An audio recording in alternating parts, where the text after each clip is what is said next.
All right, so we're live. Thank you, Melissa. Good afternoon. Welcome to the Health and Government Operations Committee. Please do not forward the Zoom link for the hearings. Staff will not allow anyone who was not invited to testify into the hearing.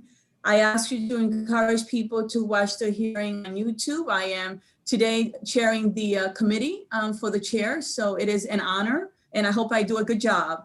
The bill sponsor witness timing is the following. The bill sponsor or a designee is allowed 5 minutes to present the bill.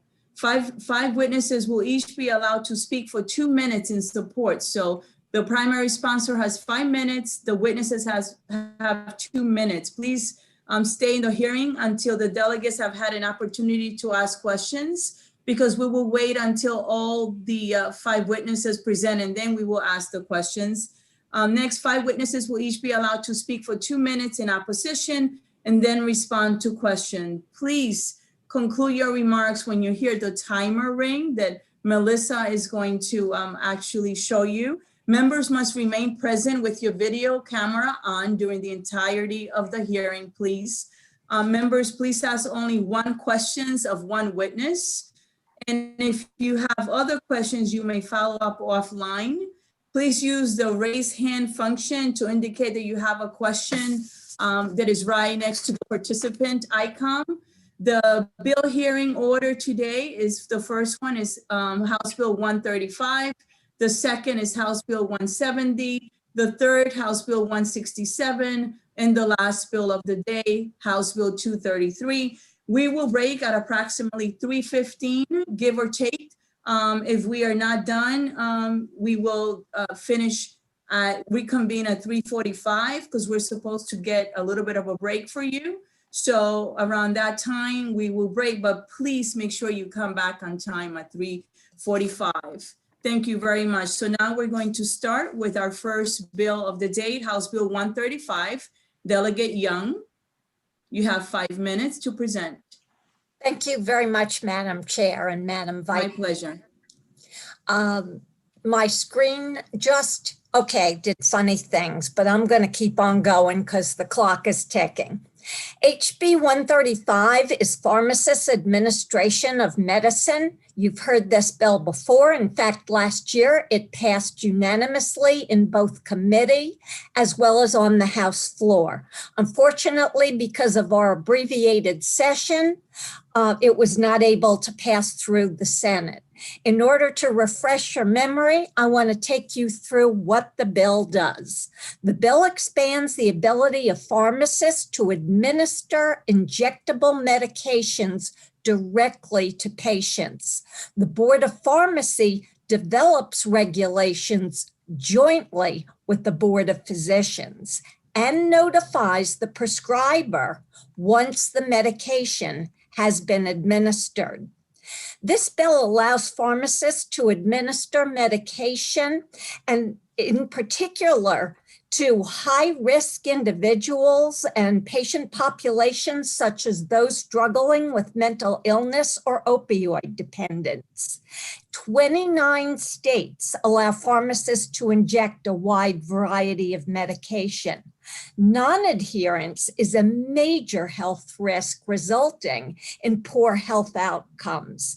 And in honor of that challenge, we have named this bill for Delegate Kipke's former constituent, Christopher King, who unfortunately did not have the access that this bill would allow.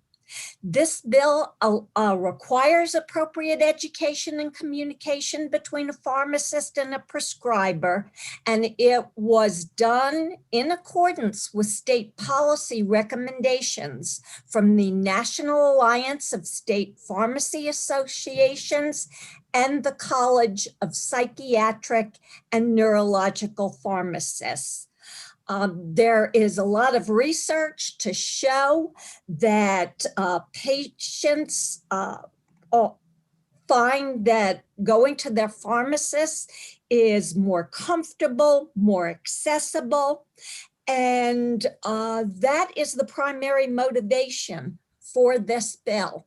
Madam Chair, with your permission, I would like to pass on the remainder of my time to Aaliyah Horton, who will elaborate more extensively on why this bill is necessary.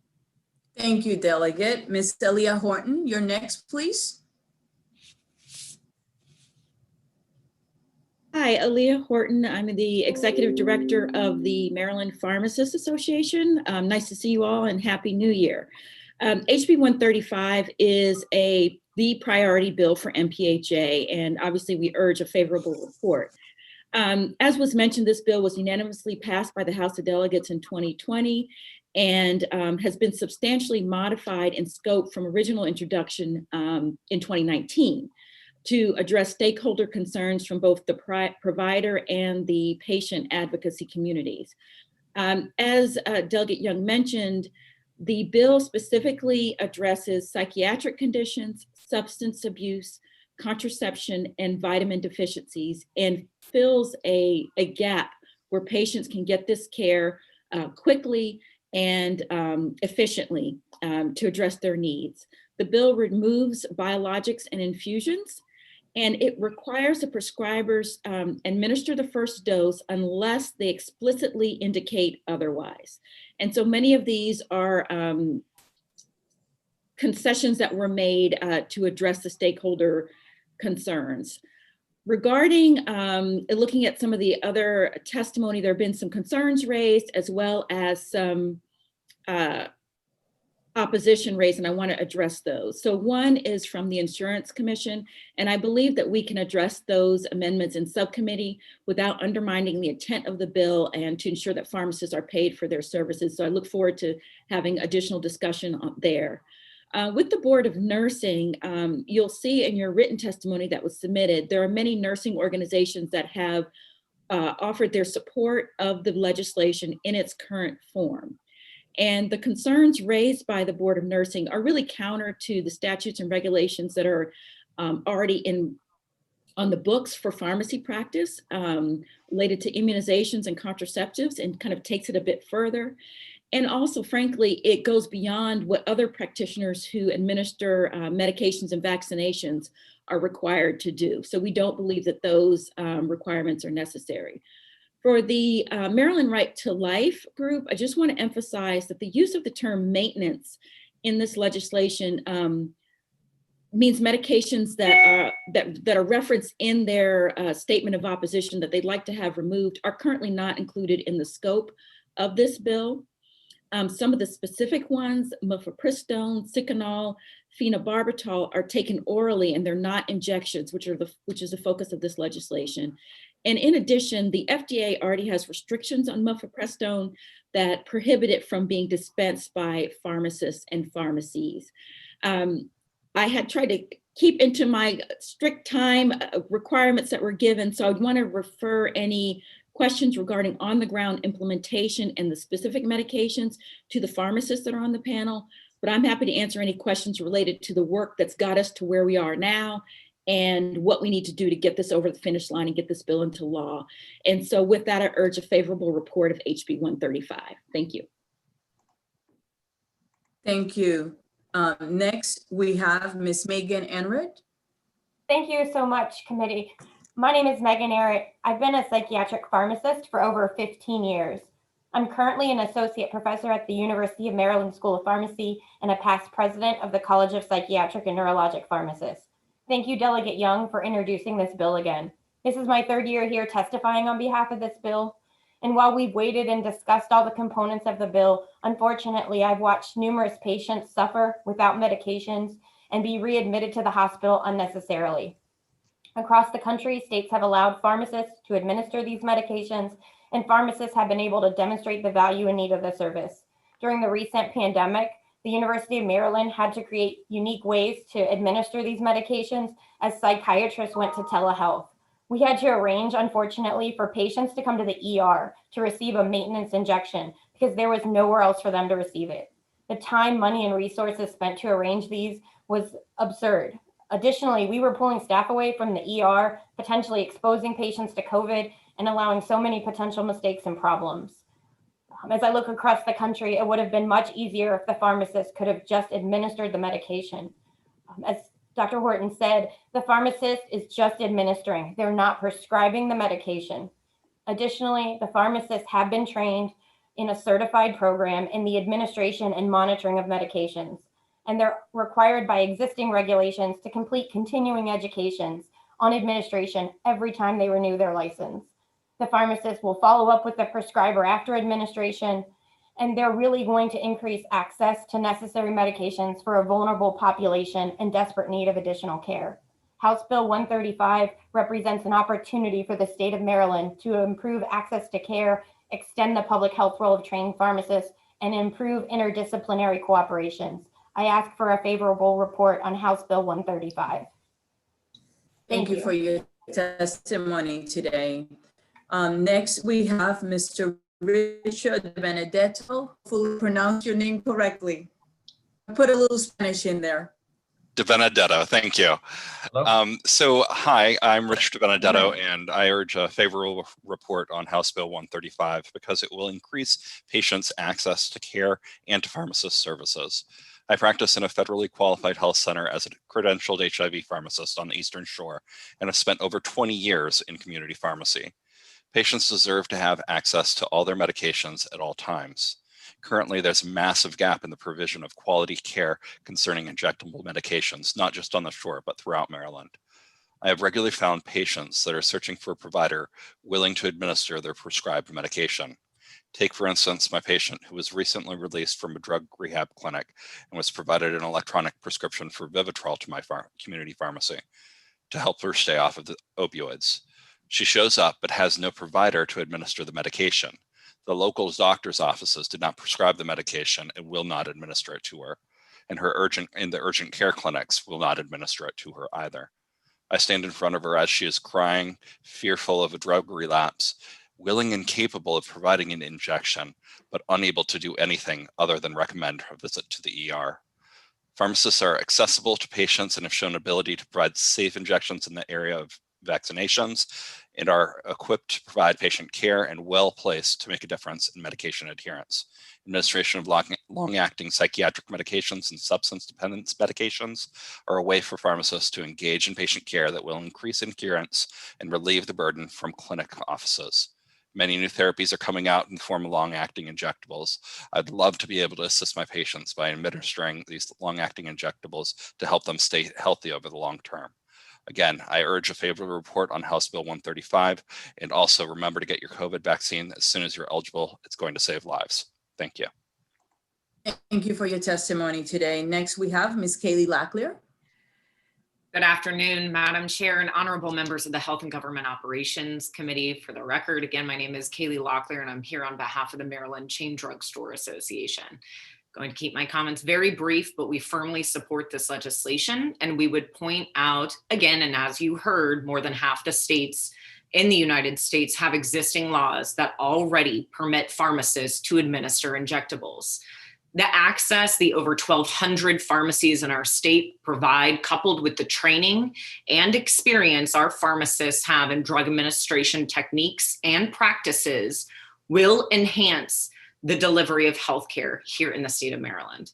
And certainly during COVID, I've spoken to so many of you about this in our meetings, but the access that pharmacy provides is more important than ever. We urge a favorable report on this bill. I'm glad to answer any questions. Thank you. Thank you for your testimony today. So the first person that has a question is Delegate Kipke.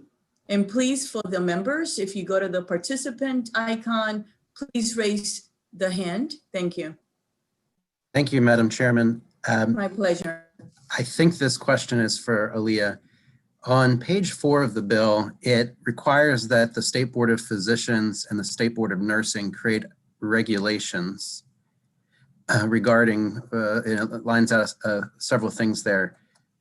I'm just curious, is this necessary? Are these regulations necessary? I really don't know. And, my thought is that the pharmacists are probably already trained to do all of this. And the prescriber is, basically saying that they acknowledge that the pharmacist is trained to do all of this. Do you have any thoughts around that? I would defer to Megan. My initial You state. can only Okay, you defer. one You question. defer. Excuse me, Ms. Horton. So if you're going to address the question, only one person can address the question on the panel. You do not get a second bite, respectfully, okay? Okay, then I would like to defer to Megan. Wonderful, thank you.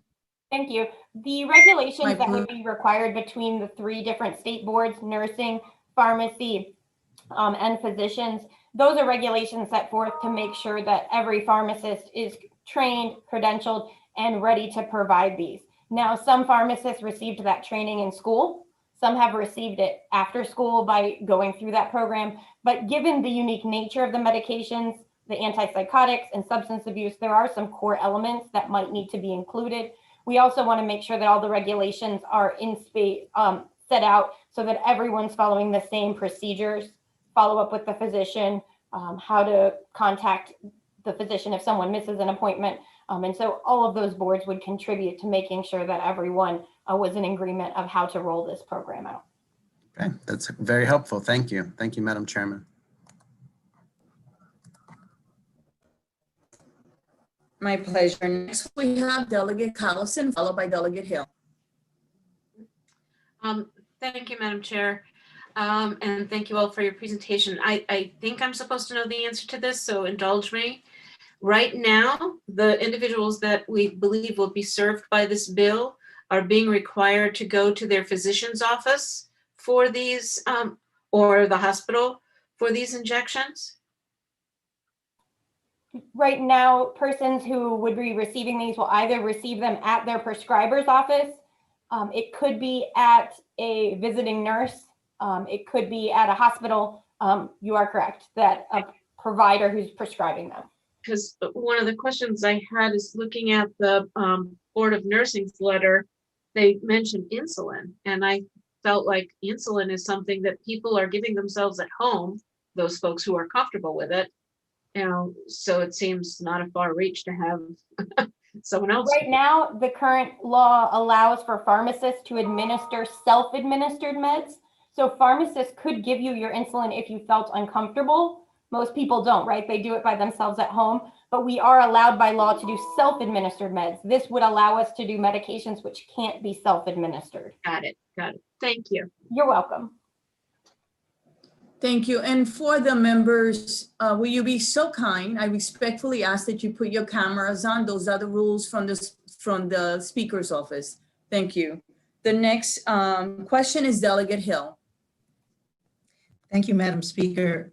Madam Chair. I'm projecting. I think this would be also for Ms. Errett.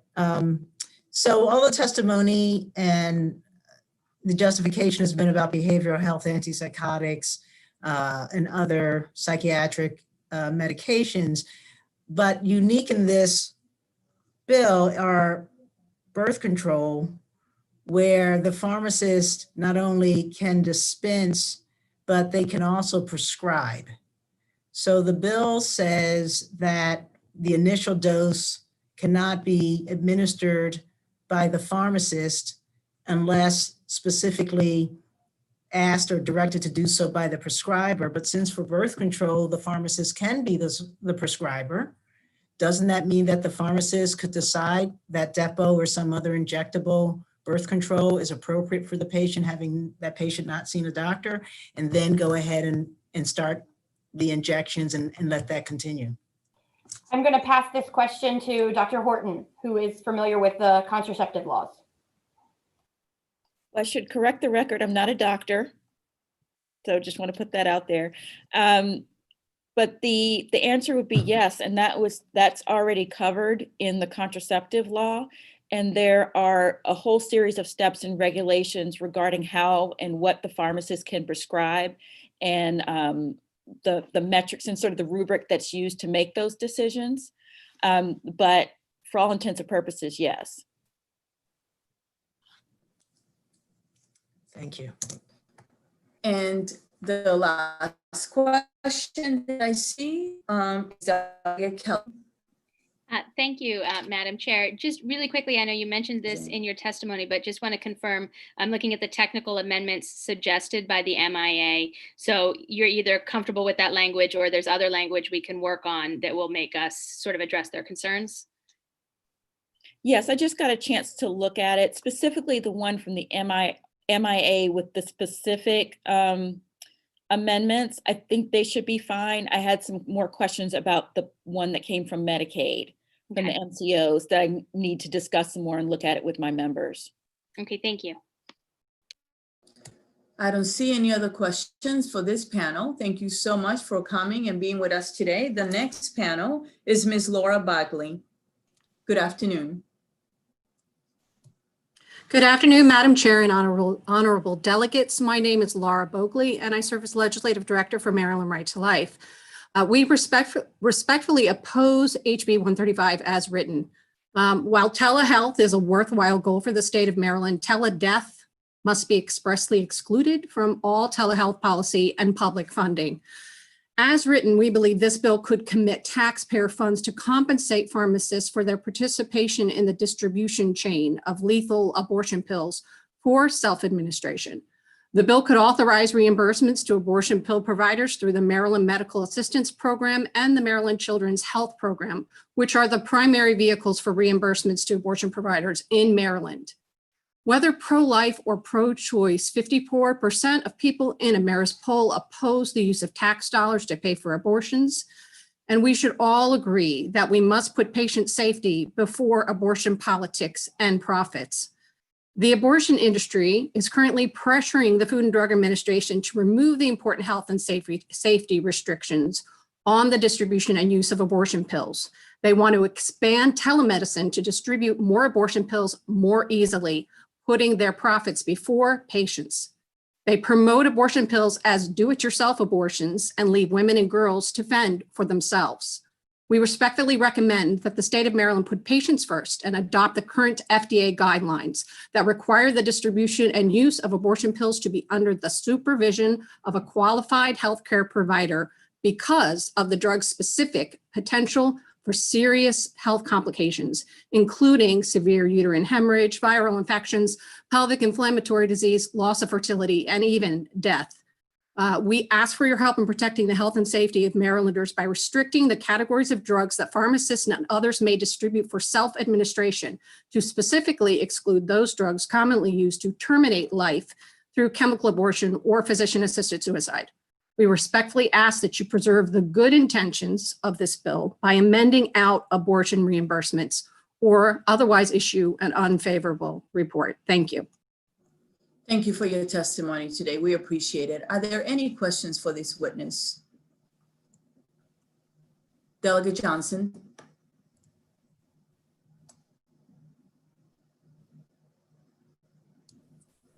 Thank you, Madam Chair, and thank you, panelists. My pleasure. Ms. Bogle, you talked about pills and tablets. This bill is injectable medications. Delegate, I thank you for your question. My reading of the bill, including in the bill title, said that it is both for drugs for self-administration and injectables, maintenance injectables. The language of the bill includes for self-administration. So that's the current distribution right now of the chemical abortion pills, mifepristone, is they're typically distributed through the abortion provider to the woman for self-administration. There are 2 pills. It's a 2-part system. They take them a day apart. This bill would allow the distribution chain to occur through the pharmacist without the exam of the physician, which again, right now, there are current FDA restrictions against that distribution, remote distribution, but the President Biden and his administration has said they will work to remove those FDA restrictions. And our Attorney General, Brian Frosch, also signed a letter last year requesting that the FDA remove those safety restrictions. So we'd like the state to adhere to those restrictions for the safety of women and girls in Maryland. All right, thank you. Thank you. I don't see any other questions for this witness. Thank you so much for coming today. We appreciate you. That concludes the bill hearing on House Bill 135.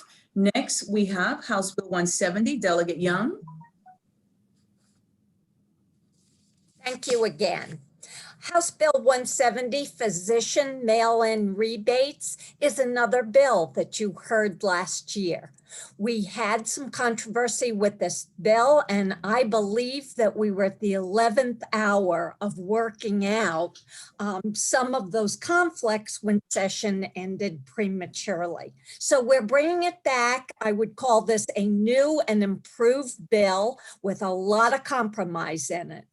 What this bill does, as a refresher, is it allows physicians with valid dispensing permits to mail or deliver oncology medication directly to the patient.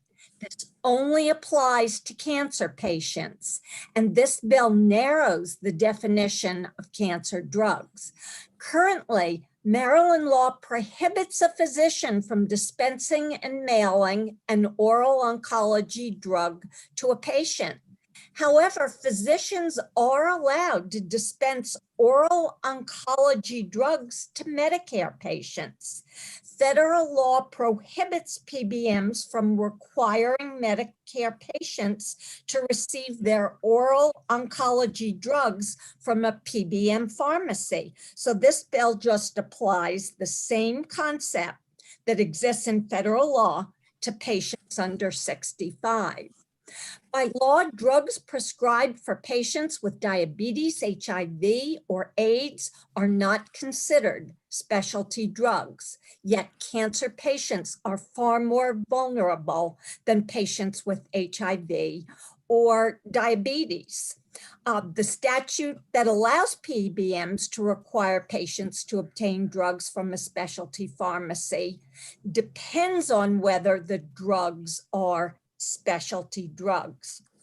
I would like to now turn over the rest of my time to John Pica, and I'm going to ask him if he would talk about his efforts with insurers to work out this bill, to update us on any amendments, because this has been a very ongoing conversation, and to please clarify if the bill enforces insurers to allow a physician who is not in the carrier's network to dispense an oral oncology drug.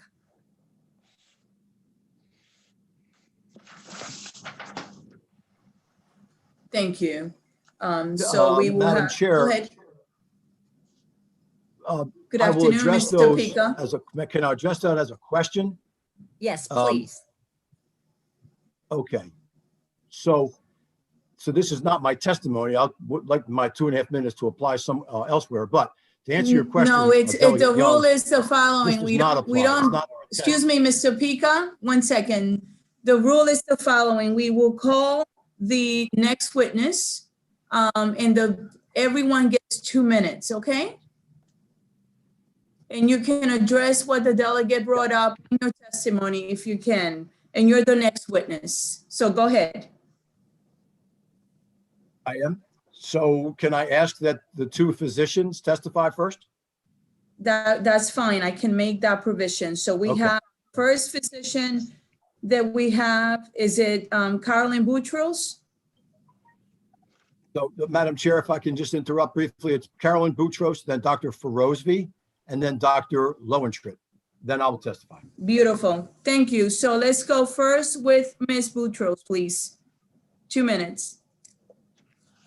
Thank you all for allowing me the opportunity to speak to you today. I am one of 3 licensed pharmacists and nearly 20 pharmacy techs at Maryland Oncology Hematology, managing the oral oncolytic therapy for our patients.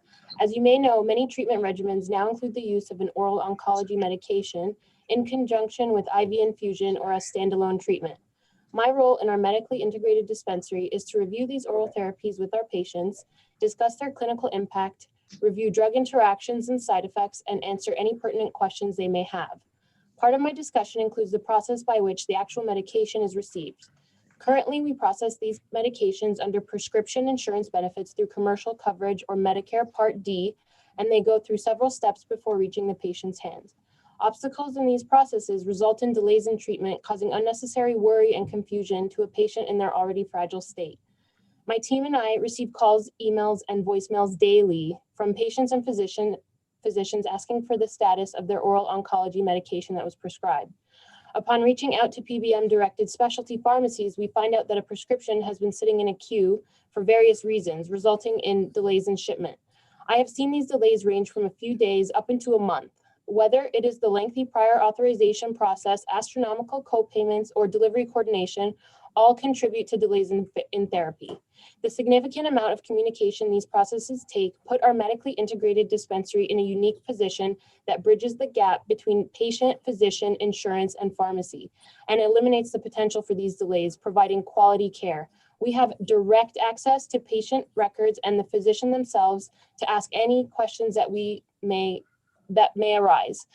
I would like to highlight that we do this for patients whether or not we can dispense their prescriptions, because these are our patients. They are not prescription numbers in a queue. My team is well versed in completing the prior authorization process efficiently and securing financial assistance. I have heard, "Can't you just mail it to my house?" or "I wish you could just fill my prescription," one too many times. We want these processes to be easier for patients, not harder or more stressful. And most importantly, we do not want to delay treatment for any reason. When we are able to fill a prescription ourselves, these processes move much more swiftly and give the patients peace of mind. Thank you again for allowing me this opportunity to speak. Thank you. Next, we have Dr. Farwosby.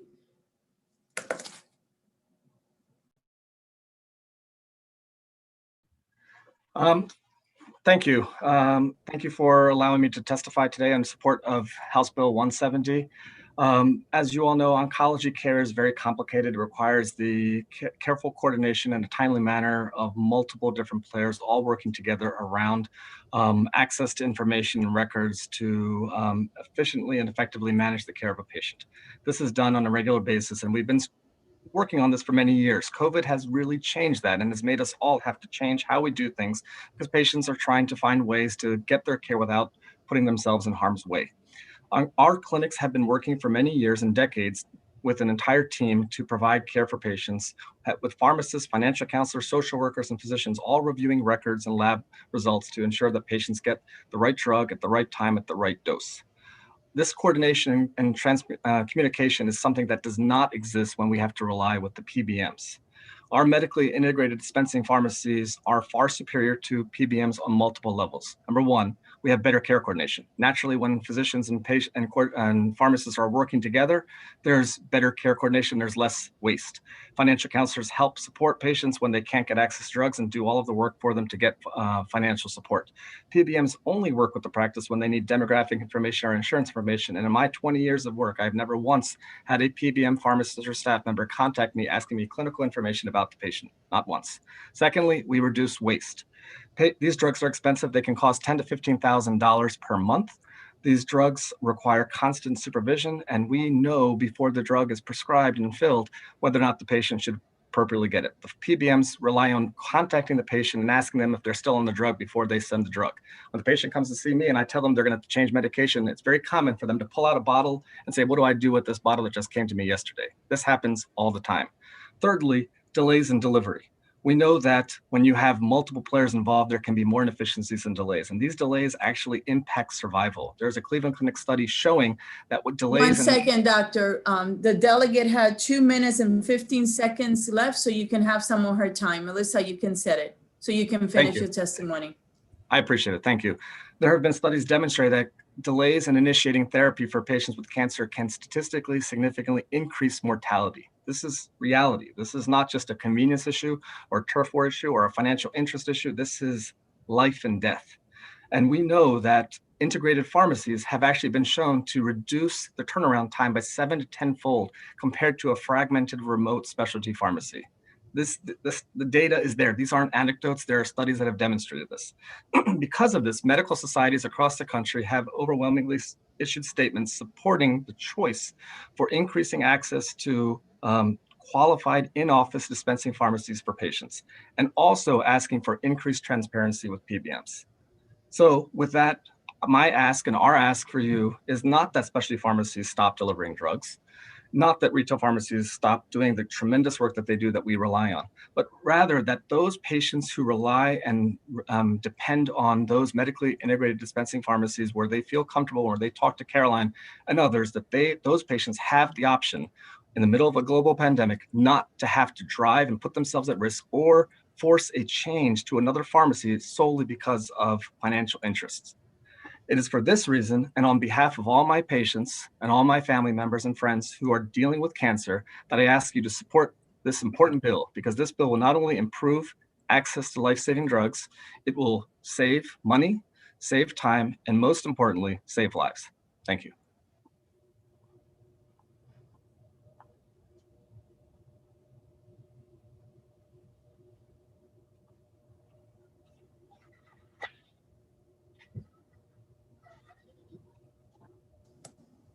Dr. Benjamin Lowentritt. Thank you very much. It's nice to see you, Madam Vice Chair, Madam Chair, and members of the committee. I appreciate it. I'm here today speaking on behalf of MedChi, as well as myself as a urologic oncologist with Chesapeake Urology, where we do treat thousands of men with cancer, predominantly prostate and bladder, and do have an integrated in-office dispensing program.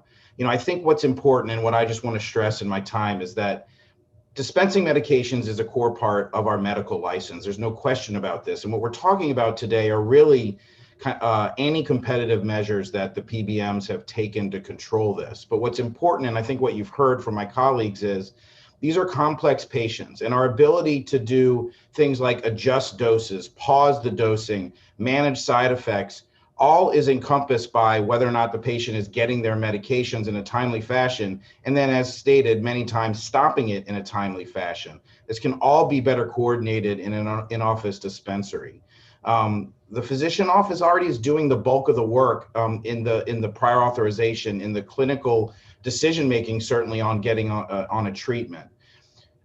There are really no significant differences. This is certainly not a quality issue. We already mentioned we're dealing with accredited pharmacists and pharmacy technicians. There are no cost differences to the patient. So this is not a matter of a patient going to be paying more. And a final sort of two thoughts is that the specialty pharmacies for these oncology drugs, they are mailing these prescriptions to patients. So the ability of a PBM to put in a contract that a physician dispensary cannot mail a prescription is purely just an anti-competitive effort, when finally the pharmacy benefit managers own the largest specialty pharmacies that are out there. So I really urge your support in favor of this, and thank you very much for the time. Thank you. Mr. Pica. Thank you, Madam Chair. John Pica on behalf of Maryland Oncology, Hematology, and the U.S. Oncology Network. So physicians can dispense drugs now. In fact, Maryland Oncology dispenses oral oncology drugs on a regular basis. But I want to draw your attention to the Board of Physicians letter, which states in the third paragraph, second paragraph, the board is unclear how permitting dispensing by mail order and refills would satisfy the requirement of being in the public interest. So for a physician to dispense, it has to be in the public interest, and they have to demonstrate that a pharmacy is not conveniently available. So by converse, specialty pharmacies are considered conveniently available. So I want you to ask some questions. When a patient has to wait up to a month for their drugs, is that conveniently available to a patient? When a specialty pharmacy claims it can better manage a patient's care without ever seeing the patient's medical records, is that conveniently available? When the pharmacy claims it better understands the effects of oral oncology drugs than the oncologist does, without ever seeing lab results or medical records, is that something that's conveniently available? And when a PBM or specialty pharmacy refuses to send oncology drugs to a patient who can't pay their copay, and asks the patient to go back to their oncologist or urologist and ask the oncologist or their physician to fill out paperwork to get grants, I just ask you if that's conveniently available. And finally, if a pharmacy really understands the side effects of oral oncology drugs, they must know that delays in receiving cancer therapy treatment can cause negative outcomes for cancer patients and possibly death. That concludes my testimony, Madam Chair. I'm happy to answer any questions that you have. Thank you. Thank you so much. Next, we have, actually, that concludes for this panel. Let's open it up for questions, okay? And I'll look and see. I have Delegate Kipke, followed by Delegate Hill, followed by Delegate Johnson. Delegate Kipke. Thank you, Madam Chairman. This is weird moments that I disagree with the Board of Pharmacy on something, but my question is, Dr. Farazi? Yes. There are, I have many stories over the years where there have been delays by PBMs in shipping through mail order necessary treatments to patients. In fact, we had to pass a law to allow people to go to a local pharmacy when that happens so they can get their medication. When you talk about cancer treatments, I assume time is very important. Can you better help someone who doesn't do what you do on a daily basis better understand, is it critical, you know, those weeks, that month, the delays that take place, is it critical? And also, you know, I imagine some of these folks are in very frail physical status.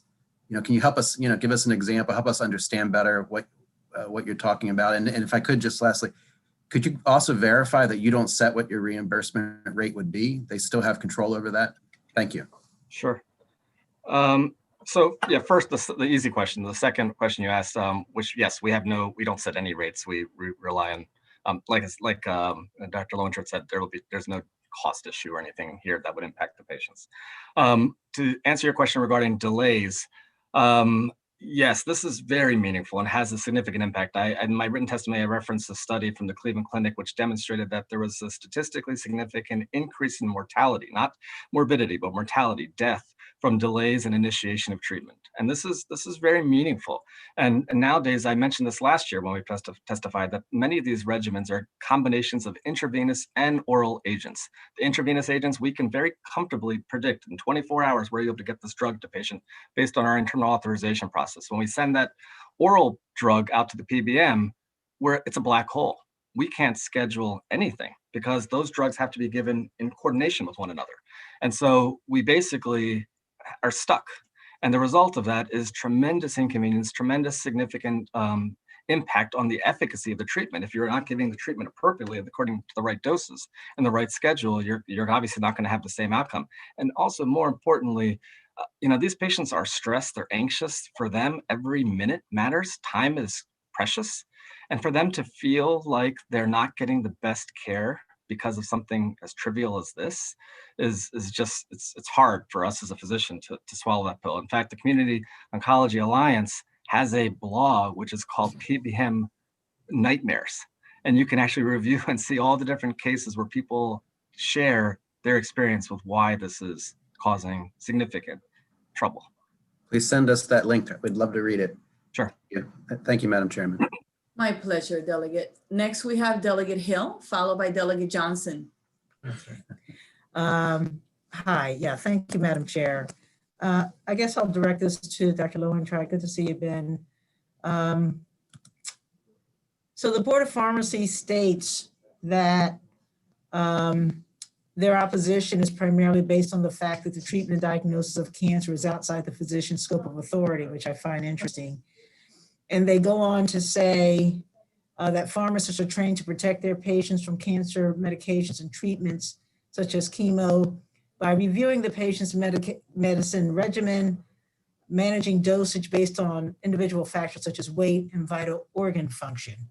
So the question is this not something that physicians can and do? And is there anything that prevents a physician who feels like a patient's clinical situation is complex from consulting with the pharmacist about what the dose should be? No, it's a great point. And you know, it is certainly in the making the decision on a treatment, on a dose, we do take into account all of the other medications that patients are on.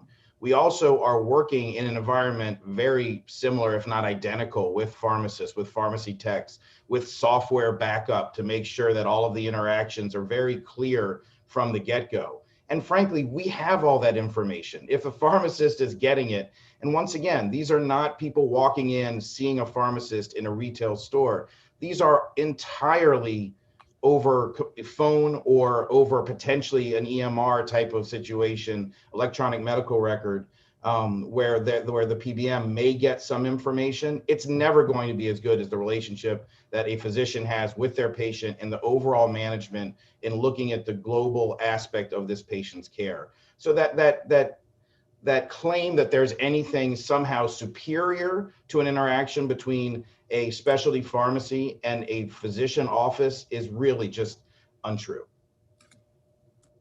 Thank you. Next, we have Delegate Johnson.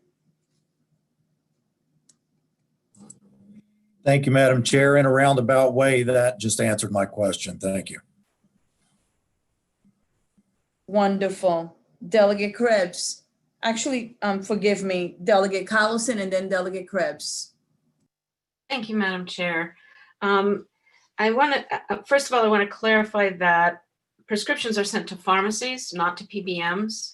So, you know, I want it to be clear in the chain. And when there are issues, we have to address the issue at where it occurs, not outside of that. But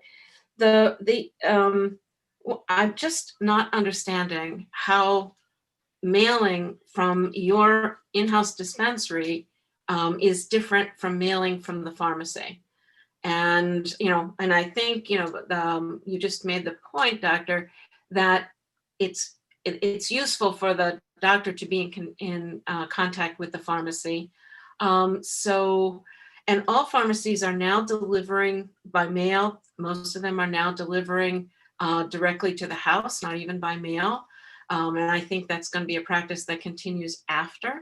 So exactly how are we changing the operation here, except that it's your office who's delivering the medicine as opposed to the pharmacy?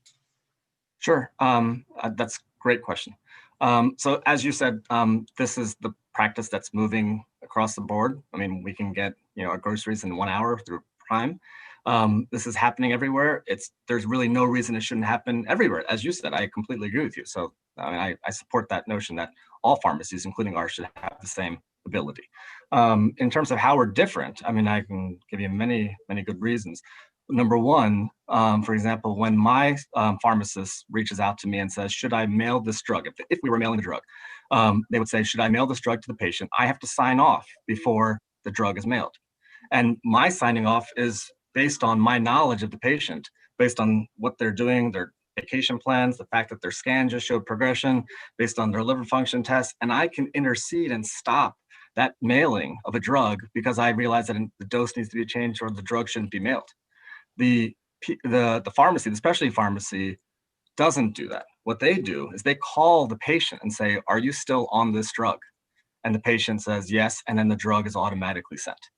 I mean, that is smart delivery versus blind delivery. And that's the distinction that I would describe between how we would do things versus how the specialty pharmacies do it. In addition, there's a relationship, not quite the same, but I have a patient who wouldn't pick up the phone from a specialty pharmacy because they were worried that it was somebody trying to deport their family member because they didn't know the number. They have that lack of familiarity. There's a comfort in the relationship that we build with our patients, and that comfort provides trust. And it's why when drugs are prescribed through an MIDP, the compliance and adherence is actually statistically markedly better than with the PBM. So may I follow up, Madam Yes, Chair? you know you're only allowed one question, but go ahead and finish it. If you saw differences in the need for treatment as the result of a scan, wouldn't you order a change in the medication to the pharmacy? Sure, but that takes a little bit of time. So yes, absolutely. So we would make a change, but then there's an authorization process, and that can take, a day or two. There could be a copay assistance process. All of that can take time. So we can start doing that process. And while that's happening, if a PBM is involved, they'll just automatically send it because their only way of knowing if the patient should be on it is by virtue of the patient telling them, then yes, we should be on it. So you're right, those things are happening in parallel, but the PBMs just don't have access to that information. Not the PBMs, sorry, the specialty pharmacies, my apology. Thank you. Next, we have Delegate Krebs. Thank you, Madam Chair. This has been very interesting. My question has to do with patients. I think I heard someone say, one of the practitioners can answer this, either Dr. Ferozi or Dr. Lowentritt, with regard to Medicare already allows for this. So right now, this is just your commercial payers. And I'm just going to make a statement. Correct me where I'm wrong there. I'm just trying to figure out who this affects. It only affects payers that are not Medicare. And what if you have concurrent treatment and you have an infused chemotherapy and oral drugs, and you're starting somebody on the infused treatment? How does that all work with alignment of the drugs with regard to the patient? And along with the same question, so I'm only going to ask one question. If something happens with regards to reactions or whatever to the drug, and if the patient has a medical question, how does a special pharmacy, or do they have access to their records to be able to ask questions to them, or how does that all work? Great question. So in terms of the delivery of drugs, so in terms of, let me ask the first question about alignment. The alignment of giving intravenous versus oral drugs is a process that requires knowledge of when the drug is going to be delivered. Any delay in the oral delivery will throw off the entire schedule of a combination regimen that includes intravenous and oral therapy, the result of which will reduce the outcome and potentially increase toxicity.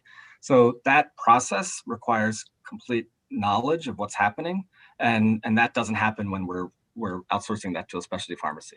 The specialty pharmacies, when they make those decisions, or not decisions, when they prescribe the drugs, they don't have access to the records, they don't have access to the labs, they don't have access to the scans. And as I said before, in 20 years of my practice, I've never once received a phone call from a specialty pharmacy pharmacist asking me the condition of the patient, which I do get on a regular basis from my Medicare patients, from my pharmacist who communicates with us on a regular basis and looks at the records and says, hey, I see this patient's liver function test went up, should we dose adjust? So there's this constant communication, which we have, which the specialty pharmacies don't have. What also happens, if you'll ever listen to a specialty pharmacy advice line, or they'll always say, there's a caveat, there's a protection, talk to your doctor. Talk to your doctor and review this with your doctor. That happens on a regular basis. They can't really give advice without talking to the doctor. And there's always that disclaimer. And when there's an emergency, we are on call 24/7, 7 days a week, 365 days a year. So anytime there's an emergency, we are the ones who are called, not the specialty pharmacy.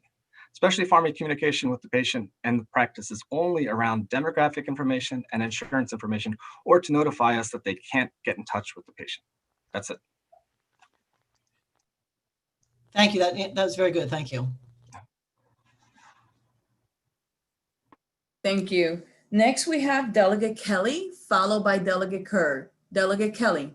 Thank you, Madam Chairman. My pleasure. Dr. Farazi, when you were answering Delegate Cullison's question, one of her questions, your last sentence was something about seeing better compliance, and I would love to understand a little bit more about that and know if you had any specific data.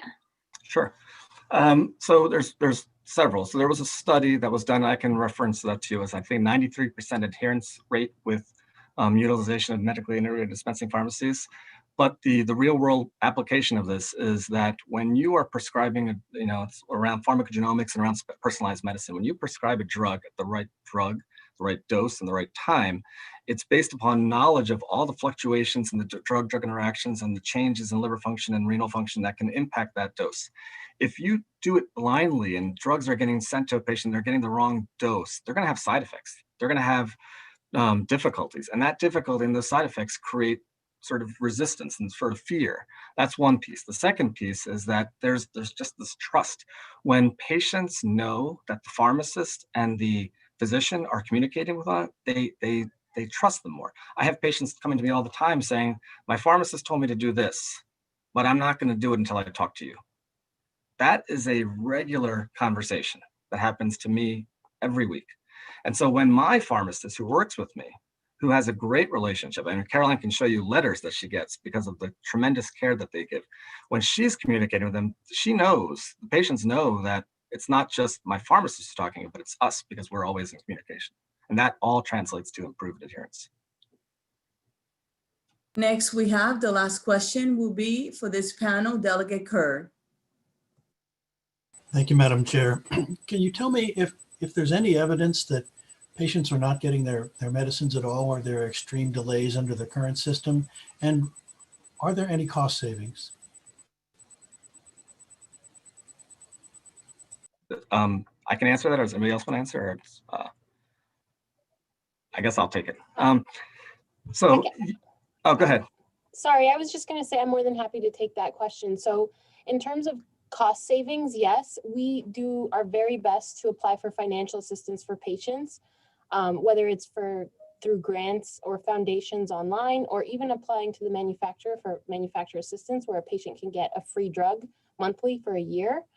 We have had many experiences, if not every day, we deal with manufacturer assistance and these co-payment plans where a specialty pharmacy will just revert back to us and say, bring these forms to your doctor's office, or these forms need to be signed by your doctor, or take this form and fill it out. Whereas we walk the patient through that process. And so that helps them develop trust in us, and they're very, very appreciative. As Dr. Frosby mentioned, I received letters from patients that are saying, you know, we're really helpful. You really, you know, eased our thoughts, eased our minds. You've given me a few extra days of life. Like, for somebody to say that is very, very, you know, meaningful and very impactful. And I think it goes to show the work that, you know, a smaller practice or a smaller dispensary can focus on each individual patient as a patient, not just a number, not just another prescription.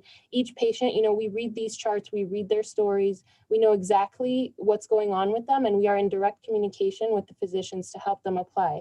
So in terms of cost savings, yes. I think that's all I have for that. But we do know that several of these prescriptions get bounced around quite a bit, causing more delays. So even that can help, you know, if we can direct the therapies correctly, if we can, you know, do everything efficiently and save them time, we save them money in that as well. Madam Chair, can I ask you a question? Yes, and it's me now because I'm taking over from here for the moment. Delegate Kerr also asked about delays. Can Ms. Butchers talk about delays? No. Okay. The rule is one question, one answer per panel. The next question will be Delegate Kerr.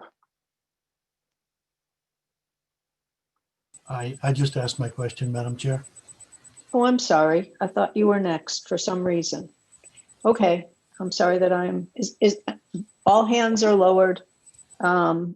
We will then move to the theoretical panel of opponents. And we'll start with Michael Johansson, unless he tells me that we're not starting with Michael Johansson. If Camille would go first, and then I'll follow, Madam Chair. Thank you. That's fine. Sure.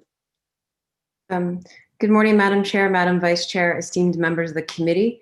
For the record, my name is Camille Fesh, and I'm here on behalf of PCMA, the Pharmaceutical Care Management Association, which is the association of PBMs, the National Association of PBMs. We stand here in opposition to House Bill 170. A couple of different issues with this bill. We know this bill has been in for the past 3 years, and our concerns with the bill echo what was testified to in previous years. First of all, in the testimony we heard, there was conflation of PBMs, pharmacies, and specialty pharmacies. Pharmacies are the entities that the consumer sees when they go to pick up their prescription, be it a chain pharmacy or an independent pharmacy. Specialty pharmacies are pharmacies that are credentialed and have the agreements, usually with the PBMs, to provide prescriptions and drugs, pharmaceutical drugs that are in Maryland law defined as specialty drugs. PBMs are a healthcare benefit. So the PBMs never hold the drugs, they never purchase the drugs. They are like your health insurance provider in that they set the reimbursements and they take the premiums, set the reimbursements, and set the formularies for which drugs will, how they reimbursed. And they also watch for various different drugs to make sure there's no interactions between them, or to also see if there are problems if there's, say, a drug that is a scheduled drug that could be abused. So in conflating these, I think it becomes confusing understanding some of the issues here. The proponents have not been able to describe what would be different between any other pharmacy that most pharmacies now do mail order and their particular pharmacy, why they would be different.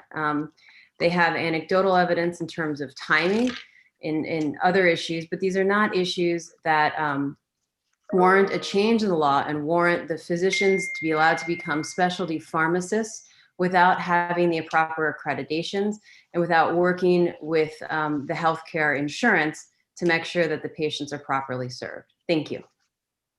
Thank you.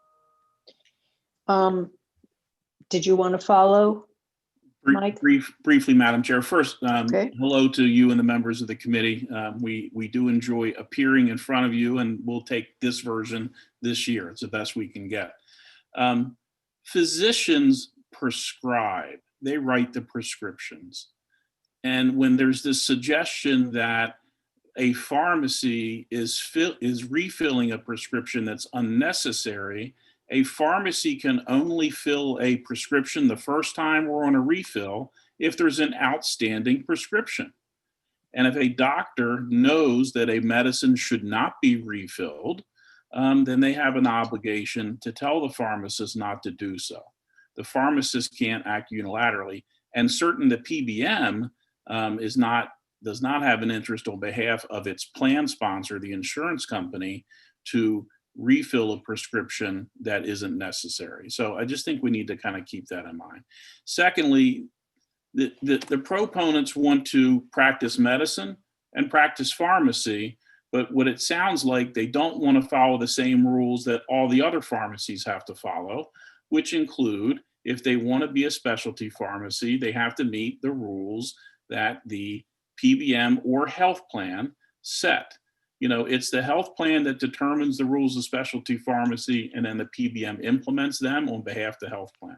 So we oppose the bill. We've seen some amendments, and we thank the sponsor for sharing them through Mr. Pica last night. It doesn't change our position on the bill, but we are certainly happy to continue to work with the committee and look at it. Thank you. Thank you. Next, I'm going to call on Kristen Fink. This is an exception because we do not allow people to substitute for other people, but this is the department, and I'm going to reward them for giving us a position as opposed to a letter of information.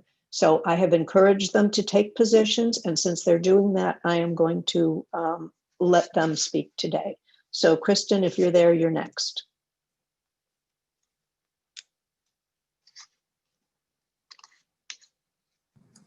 You're muted. Kristen? She's muted. Oh, thanks.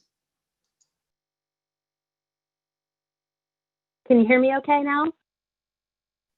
Are you able to hear That- me? Okay, Kristen, wonderful. I had a Thank you. whole speech, which I'm going to give the speech that you didn't hear because I am technologically challenged. The speech is, we're happy to recognize you, and you're next. But there are two reasons that need to be kept in mind. Number one, we don't normally let one person sign up and then another person deliver the testimony. But because I'm so pleased with the department for delivering testimony that takes a position, be it pro or con, and I've been encouraging to do that we're going to allow the department to do that. So you may testify, but I want to be clear because when someone else tries to do it, it's going to be a rule problem. So this is a special exception. Okay. Thank you very much. I will let the board know. My name is Kristen Fink. I'm a commissioner for the Maryland Board of Pharmacy, and the Board of Pharmacy respectfully opposes this bill. This bill allows physicians to dispense cancer drugs, including refills through the mail, and this would effectively deprive a vulnerable patient population of the drug utilization review and monitoring services of specialty pharmacists under the current medication delivery model.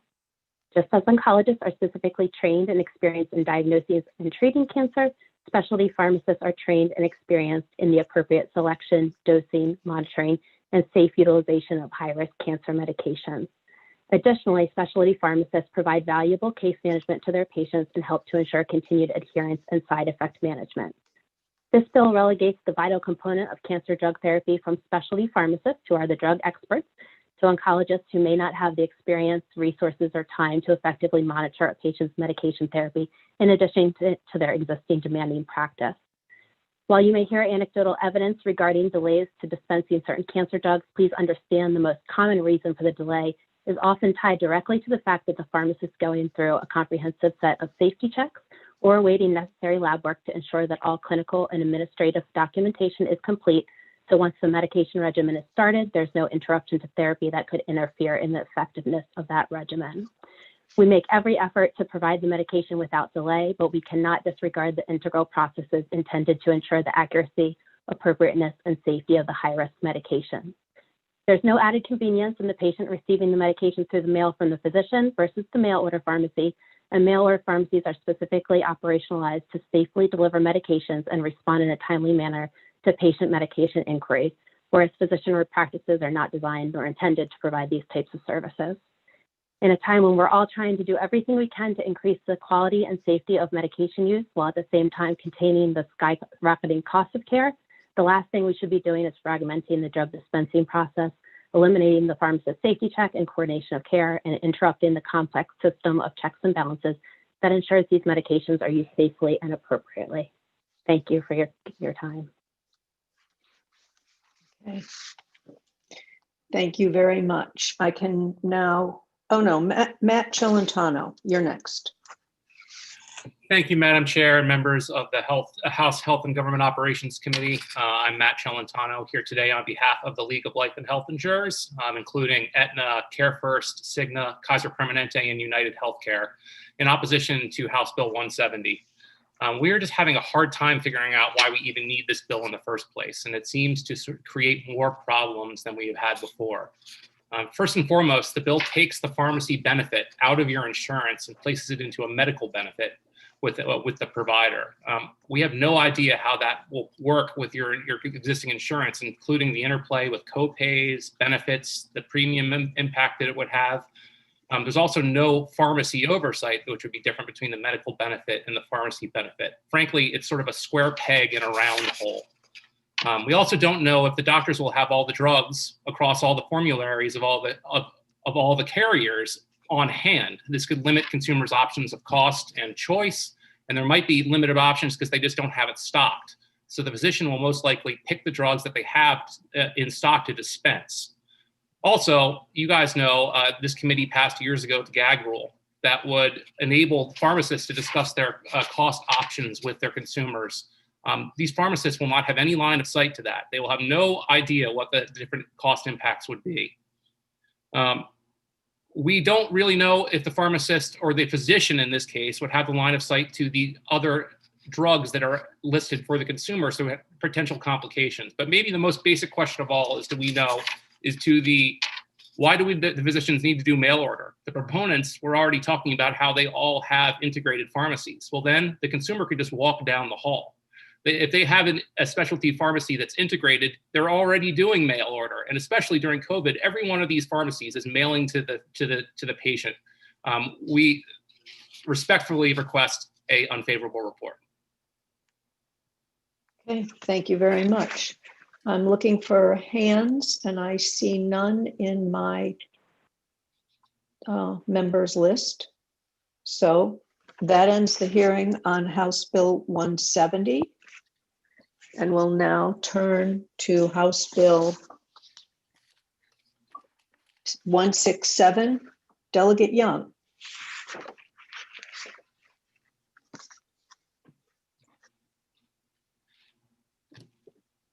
I think you're muted, Delegate Young.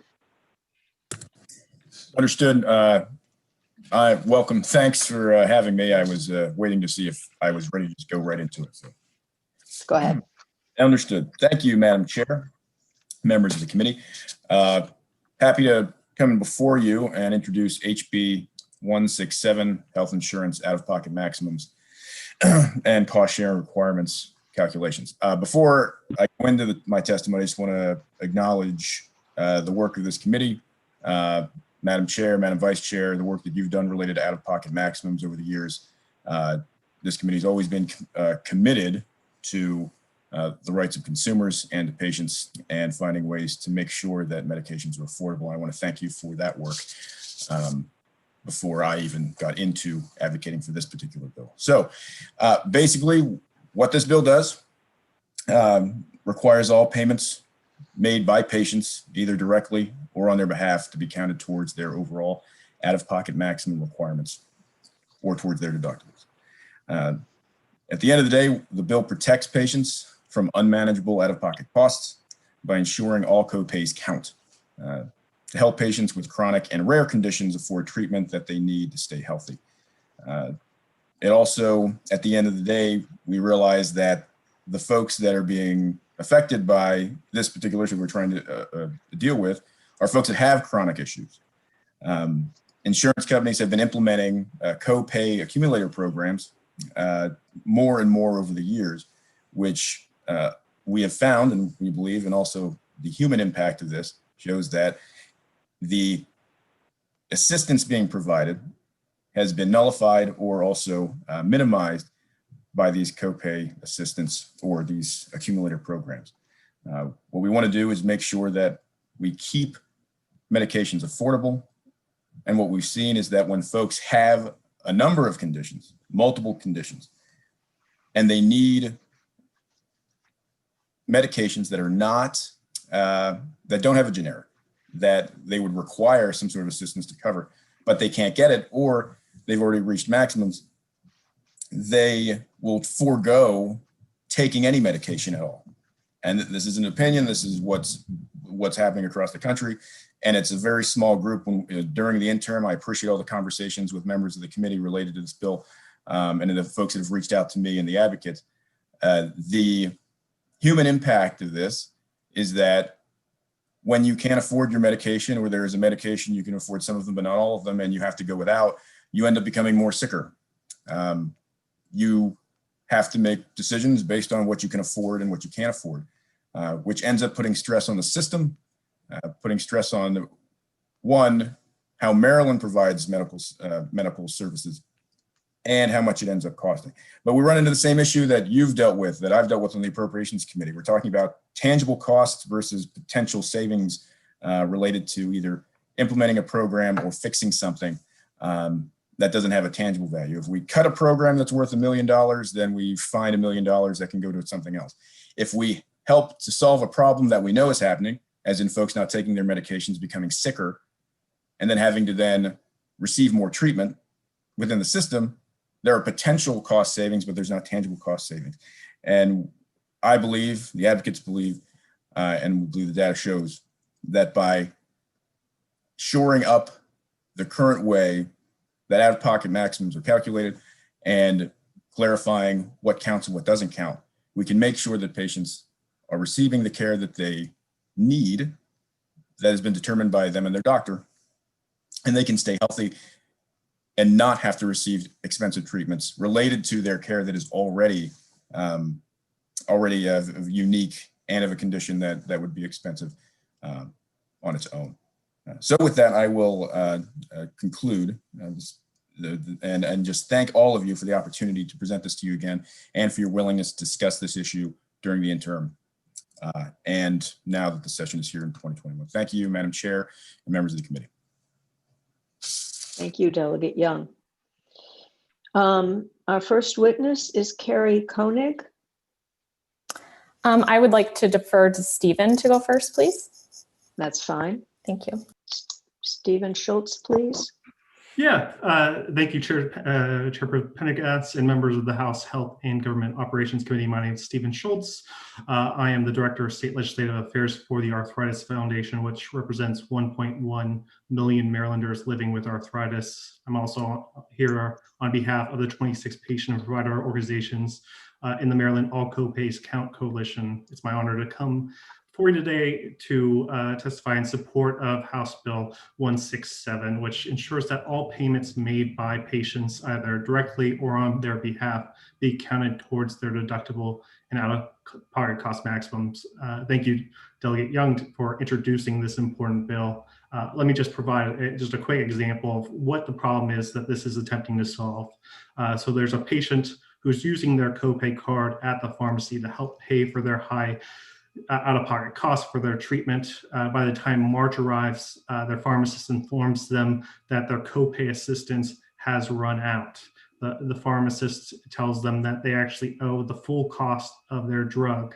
The patient's confused, but the pharmacist informs them that their insurance company has now decided to implement what's called a copay accumulator program, in which their January and February copay assistance did not count towards the deductible or out-of-pocket cost maximums. Since their copay assistance has run out, that means the patient has to decide either to pay the full price right there out of pocket by themselves or leave the pharmacy without their medication. Copay assistance is crucial for patients with chronic and complex conditions to access and adhere to their life-saving medications.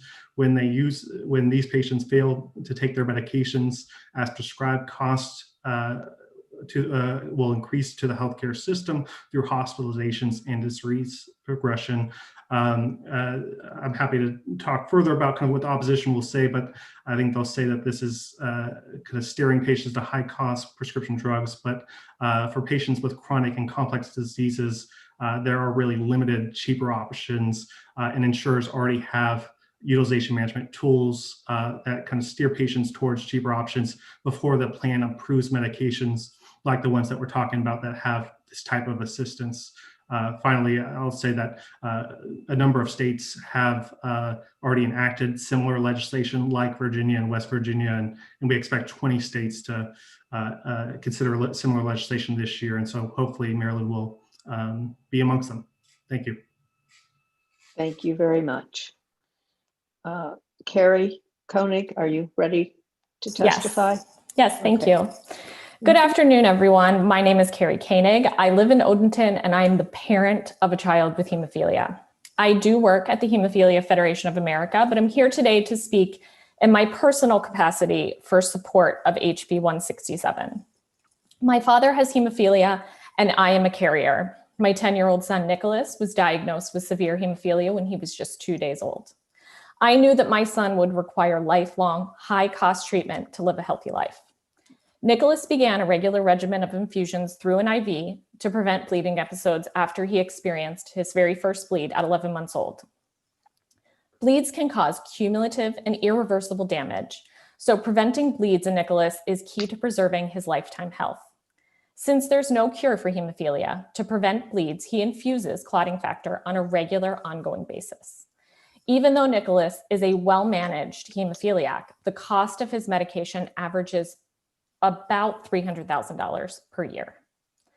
Selecting health insurance for us is really a balancing act. We have to weigh the premiums, the coverage for his treatment, and the cost of the treatment itself. We rely on copay assistance to help us afford his life-saving treatment. We've selected a gold plan through the exchange, and despite paying full premiums for the best coverage available, our out-of-pocket costs for Nicholas are still extremely high. Each and every year, we hit our deductible with our first prescription fill, and we reach our out-of-pocket maximum. With hemophilia, copay assistance is truly the only way we are able to afford Nicholas's treatment. There are no generic versions for managing hemophilia. There are no low-cost options. All hemophilia treatment is very expensive. If our copay assistance did not count towards our deductible or out-of-pocket maximum, we would not be able to afford his in-home treatment, and we would be forced to go to the ER when he experiences any bleeding episodes. This would dramatically increase healthcare costs all around. Relying on ER treatment would be bad for his health, terrible for his education, and impact his ability to be a regular kid. It would also ultimately create incredible, irreversible financial hardship for my family. I respectfully request the committee to support HB 167 and protect Nicholas and other Marylanders with chronic conditions by ensuring that every copay counts. Thank you. Thank you. Shannon Wood, you're next. Thank you, Madam Chair. Shannon Wood on behalf of the National MS Society and a member of the Maryland All Copays Count Coalition. I appreciate the opportunity to speak in support of this bill addressing copay accumulator programs that impact access to meds for people living with multiple sclerosis, or MS, which is a high-cost chronic condition. We thank Delegate Young for bringing this important bill forward. You know, as my friend said here on this hearing today, patients are stuck in the middle of the healthcare reform debate between insurers and manufacturers, and all we're doing with this bill is helping patients access critical meds. MS is an expensive disease to treat, and disease-modifying treatments, or DMTs, are approximately 75% of the cost of treating MS. Early and ongoing treatment with a DMT is the best way we know to slow the progression of MS, prevent the buildup of disability, and protect the brain from damage. While there are over 20 DMTs available, they are not interchangeable, and we do not yet know which medication will work best for each person. These meds are very expensive, and people with MS often face a high deductible and later coinsurance, meaning they are often responsible for thousands of dollars in out-of-pocket costs. This poses a significant challenge in their ability to access these life-changing medications. In MS, copay accumulators make it more difficult for people to get the healthcare they need. Thank you, Madam Chair, for the opportunity to share with you today, and we hope it's the will of the committee to support this bill. Thank you. Thank you. Erin Maury. Hi, yes, can you hear me? I can. Okay, great. So thank you for the opportunity to speak today. I'm Dr. Erin Maury. I'm a solo practitioner rheumatologist in Glen Burnie and the Anne Arundel County delegate for MedChi. I'm here today in support of HB 167. I see patients with autoimmune diseases who need ongoing treatment with specialty medications to prevent disabling joint damage. An average biologic can cost upwards of $10,000 per month, making out-of-pocket costs around $2,000 if a patient has a coinsurance of 20%. Average patients are not able to pay this kind of money per month and are unable to meet these high deductibles. With the pandemic causing a major financial crisis and lost jobs and lost income, patients are facing greater financial insecurity. With copay assistance, patients pay part of the copay and the copay assistance pays the rest. The total goes towards the deductible, making treatment affordable for the patient. When copay accumulator programs implemented by insurance companies do not help these patients pay or save money for, copay accumulator programs implemented by insurance companies do not help patients save money for the healthcare system. I completely agree that drug prices are too high. However, when insurance companies exclude assistance, they only harm patients by limiting access to care. If my patients do not take their medications, joint and organ damage will occur, leading to disability and poor quality of life. I'm tired of seeing GoFundMe drives for patients with insurance who are unable to afford their care. And I ask, would a GoFundMe drive payment be excluded from these insurance deductibles as well? Insurance companies say that doctors like me choose expensive medications because copay assistance is available. That is not true. I start with inexpensive medications that are preferred on insurance formularies. I choose these cheaper medications because they are initial standard of care for the diseases I treat. However, sometimes my patients' conditions require specialty medications that do not have cheaper generic alternatives. 5 states, including Virginia, have identified copay accumulator programs as a serious problem and have already enacted laws like HB 167. So I ask, why wait for patients in Maryland to be injured by these programs? So I urge you to act to make Maryland next and protect the health and the financial stability of your constituents. Thank you for letting me speak today. Thank you very much. Angus Worthing. Yes, hi, thank you, Madam Chair and members of the committee. I'm Angus Worthing. I am also a rheumatologist. I work at Arthritis and Rheumatism Associates in Maryland. We have offices in Virginia and DC as well. Here to support HB 167. I want to say as an aside, first of all, along with Dr. Maury, I think it's a good luck charm when a committee has 2 rheumatologists in the same hearing. As was described well by Stephen Schultz, these insurance tactics force patients to make unaffordable payments in order to start or continue taking medications. And it's heartbreaking to see the look of fear and anxiety when somebody who was literally rescued in the case of rheumatoid arthritis from disabling pain that they had for months or years when they can't afford their medications. When autoimmune diseases flare, I want you to know that we need to use medicines to suppress their immune system to treat the flare or to sometimes hospitalize them. This is the worst time ever to hospitalize people or suppress their immune system in the case of the COVID-19 pandemic, just because of insurance tactics. Also, I want to say how insurance implements these tactics by requiring me, the physician, to report my patient's copayment assistance data before insurance will reimburse us for medications that are administered in the clinic. This places me in conflict with the patient's welfare, and the AMA, which supports legislation like this, states that doctors that do this would be in violation of the AMA Code of Medical Ethics. The insurance industry opposed this legislation last year on the basis that it would promote the use of high-cost brand name drugs in order to over equally effective low-cost drugs, and that the federal government notices that these dynamics are well understood by the federal government, which prohibit copay programs. This is a distortion of the reality on the ground. As Dr. Mari said, our patients have already failed lower cost generic drugs before they get to the specialty drugs. And beneficiaries of federal Medicare insurance don't need copay assistance for drugs delivered in the clinic because over 80% of them have secondary insurance already. Finally, when Maryland doctors try to prescribe the slightly less expensive specialty drug in rheumatology, so-called biosimilar, Maryland's largest insurer unfortunately refuses to cover it and forces us to use the more costly brand name biologic. Please pass this legislation urgently so that people in Maryland can enjoy the same benefits that our patients in Virginia have and the other states who have passed it. Thank you again, and it's a privilege to be here today. Thank you. I did not interrupt people today who went over their time. In future, please try to stick to the time limit. I'm trying to get people to understand the rules and to stick to them so that everybody's treated the same. Thank you very much for your testimony. I do appreciate it. At this point, we will now entertain questions, and I see that Delegate Young seems to be first on my list. Sorry, that's an error. I had a question for the last bill, but I got. Would you just take your hand down then? That'd be great. Okay, thanks. Delegate Carr, you're up. Thank you, Madam Chair. My question is for Mr. Schultz. Can you elaborate on why the insurance companies believe that the quote unquote coupon programs drive patients to take more expensive drugs?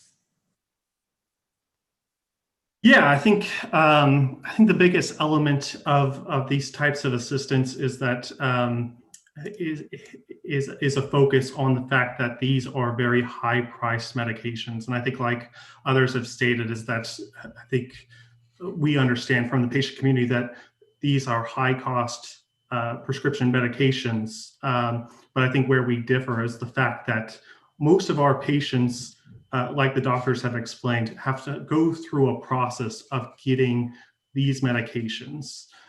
They have to be able to go through prior authorization. They have to go through step therapy, which walks you through cheaper alternatives to care, to be able to get approval for a medication that may be more high priced, that may have require copay assistance. So they have to go through all of this benefit design to finally get to a medication that is still approved, that is on formulary.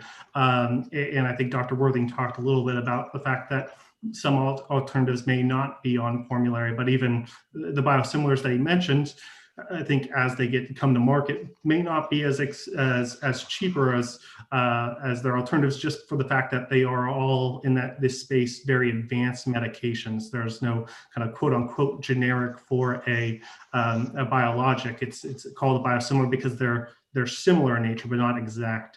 And so I think it's the little element of the fact that the patient is already going through any alternatives to actually get onto the care that's requiring the assistance to actually pay for these high cost prescription drugs. Delegate Cullison, you're next. Oh, thank you. Thank you, Madam Chair. I think this question is for Ms. Maury. Because I want to understand how it actually works for the patient. Because I think I heard you say that you met your deductible and your out-of-pocket expenses without the coupon. You met it in your very first treatment. So wouldn't that mean that if you've already met your deductible and your out-of-cost limits, that future payments would be decreased under your insurance program? I think that question is either for Carrie Koenig, because I'm the physician. Okay. Right. So is that? It's Koenig, yeah. Right. Okay. Sorry. That's okay. I'm not quite sure I'm following the question, but when we do our first prescription fill, his 1 month, it comes in a month-to-month basis, it meets our entire deductible. And then subsequently, we meet our out-of-pocket maximum after that. And then what happens to your actual cost after you've met the deductible and out-of-cost maximum? After you meet your out-of-pocket maximum, there is no further out-of-pocket charges. However, without the copay assistance, our out-of-pocket maximum and deductible combined, the expense of that is extreme. We pay a full premium monthly for our insurance that we obtained on the exchange. And it is, like I mentioned, very much a balancing act of assuring that we can utilize copay assistance, because otherwise it pushes the cost so far outside of our ability to afford it. So without that copay assistance, we would be hitting our out-of-pocket maximum in probably about 2 months' time.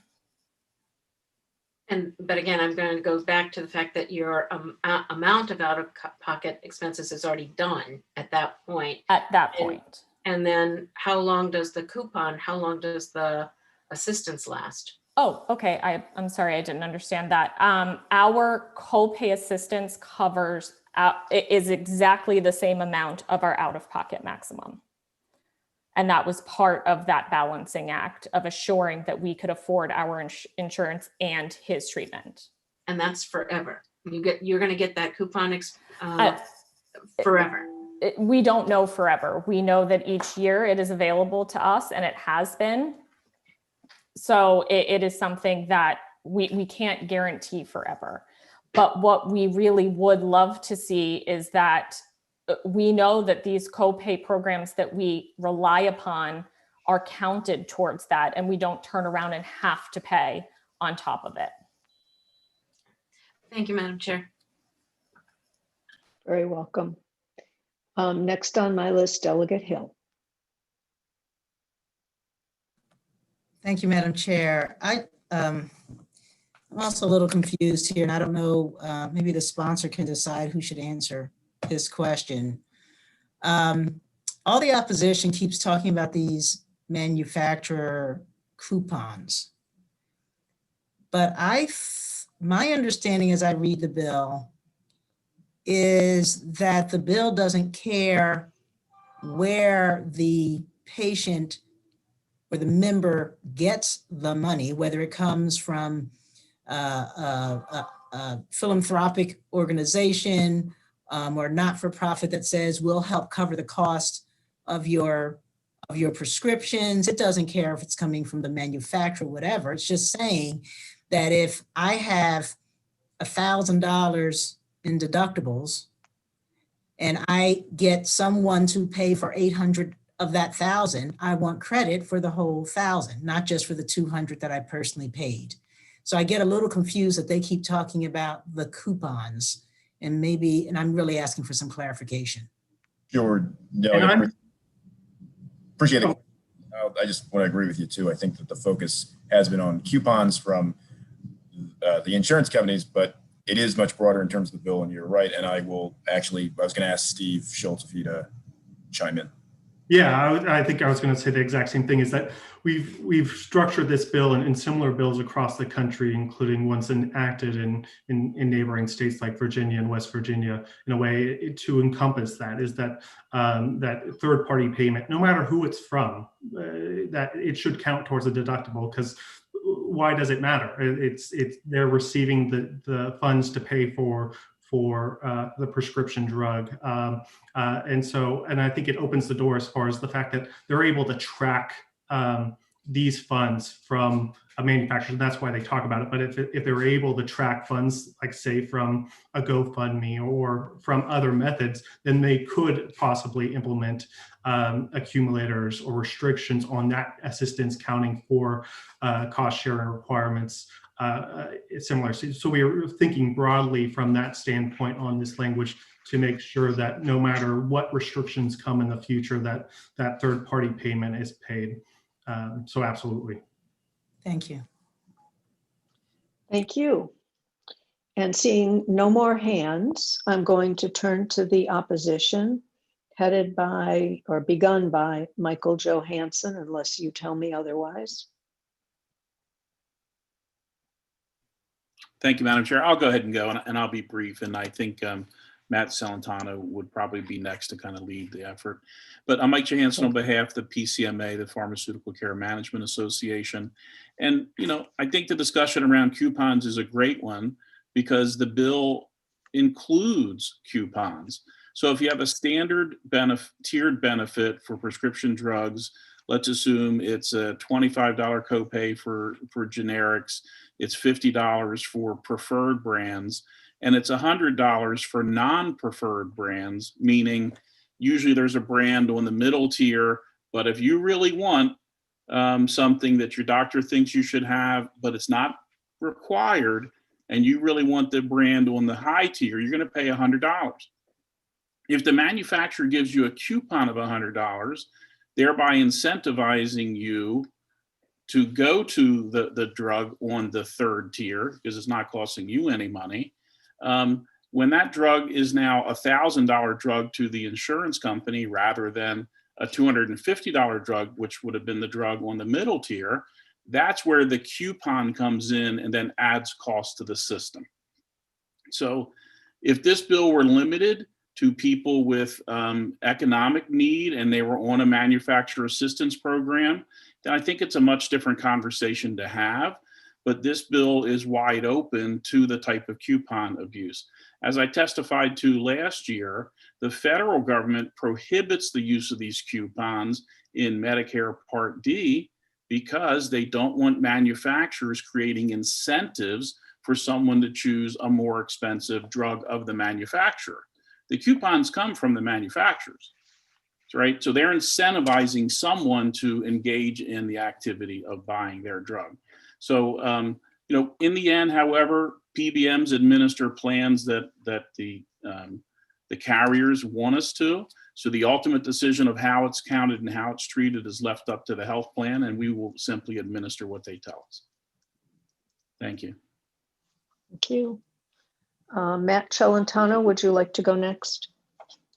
Thank you, Madam Chair and members of the committee. I'm Matt Celentano on behalf of the League of Life and Health Insurers of Maryland in opposition to House Bill 167. We totally understand why this bill is introduced. Insurance and the cost of drugs are too high, but this bill will do nothing to make the prices go down.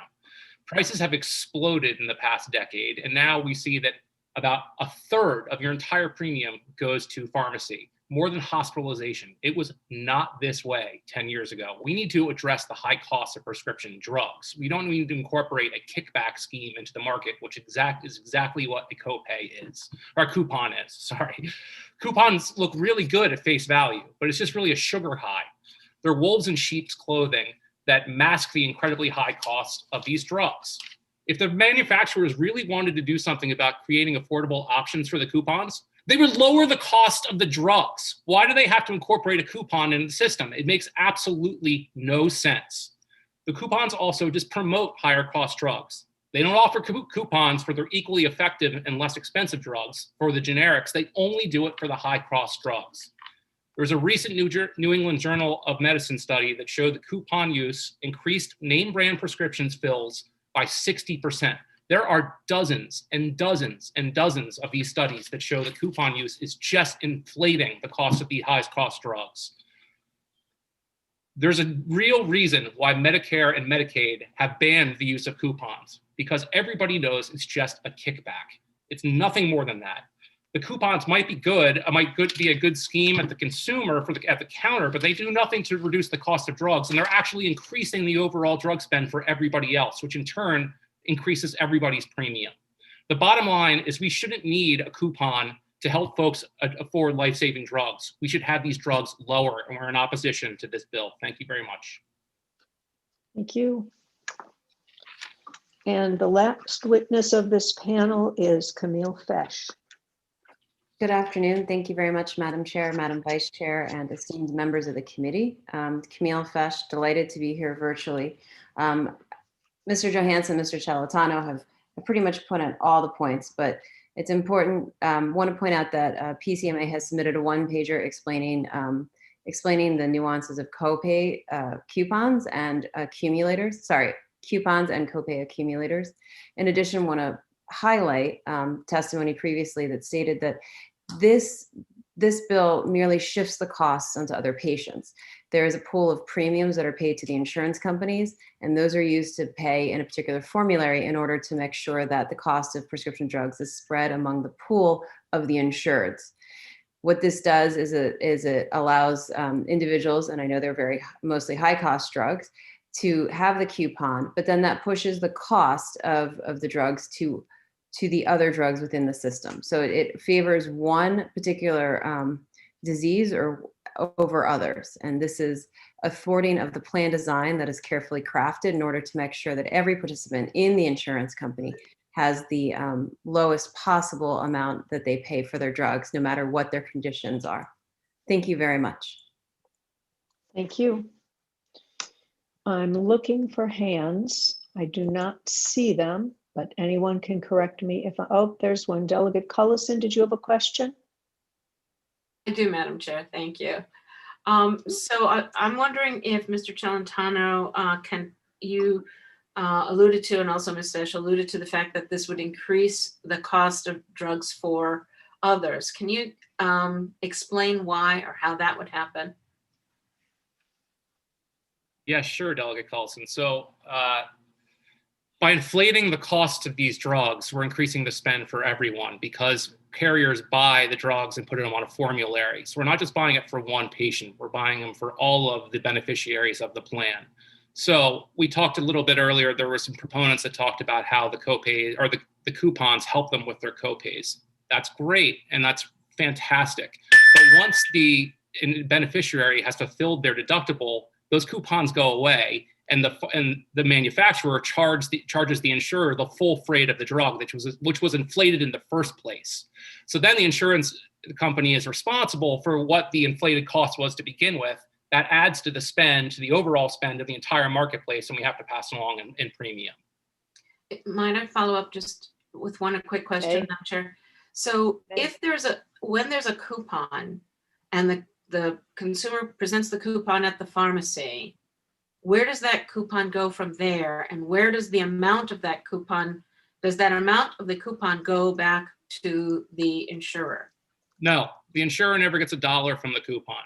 So the best example I could kind of come up with on the fly here is, so you have, let's say, $1,000 drug, and there is a $500 coupon that goes to the patient.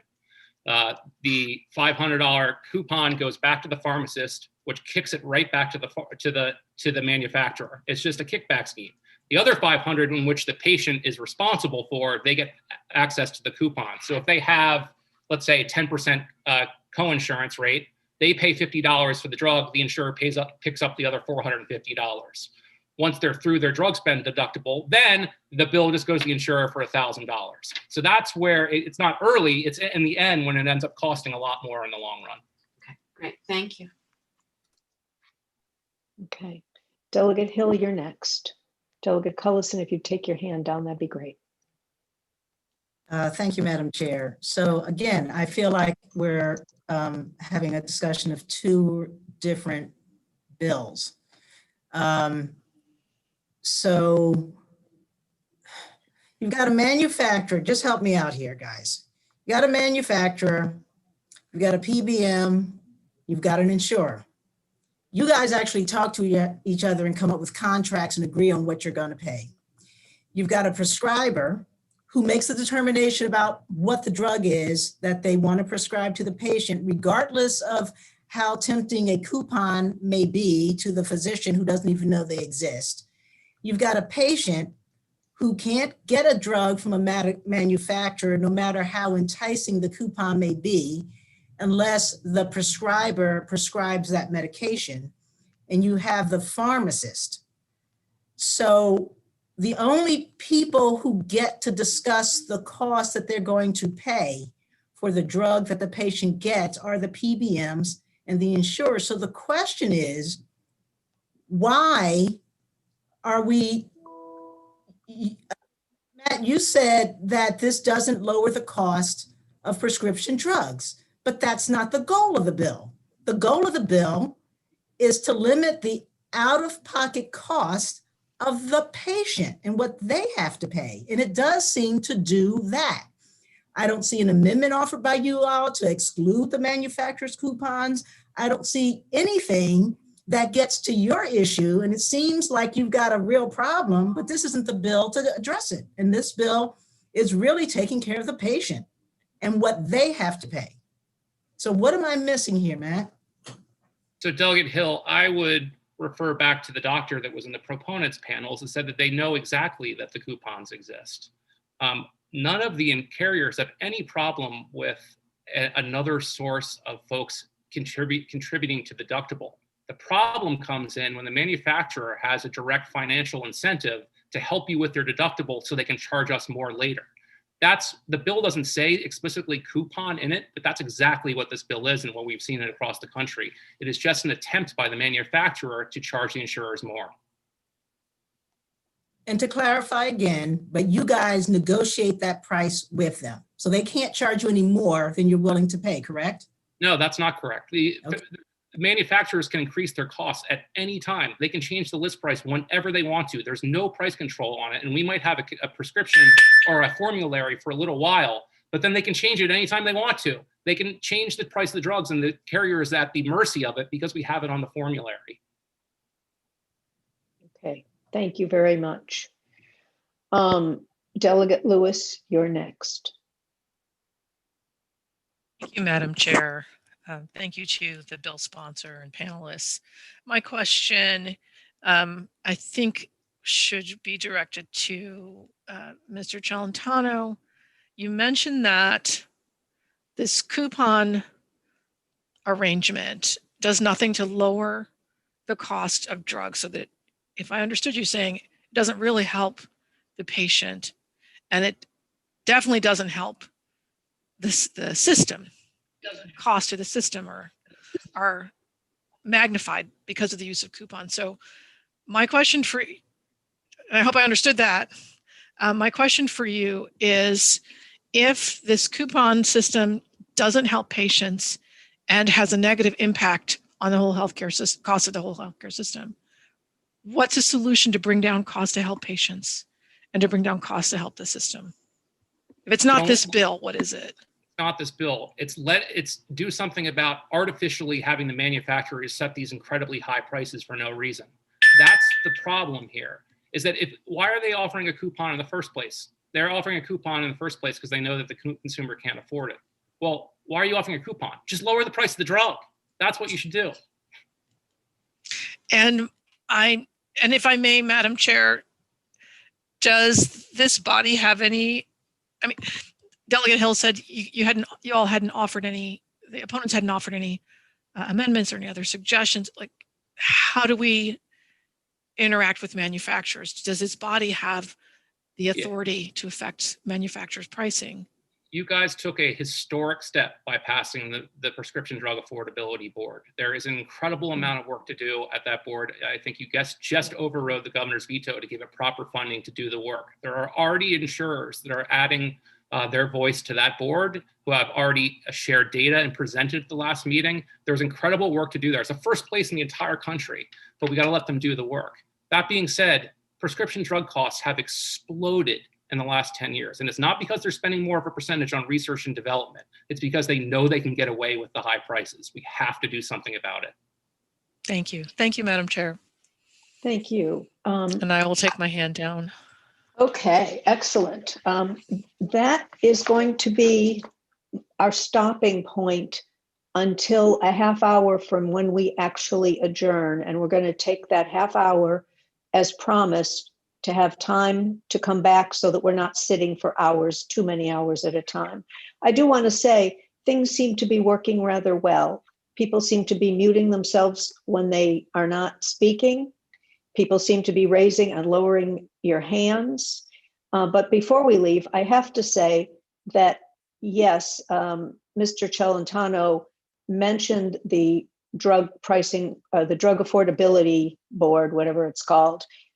We have not yet overridden the governor's veto. We were very disappointed that it was vetoed, and we will have an opportunity, I'm sure, very soon, and we'll look forward to that. And that is the proper place. That is why we set that up, was to give the state a board that would have the resources to investigate and resolve these kinds of issues and help the citizens of Maryland. So with that, I'm going to say I'll see you in 30 minutes, and that would be 10 minutes to 4.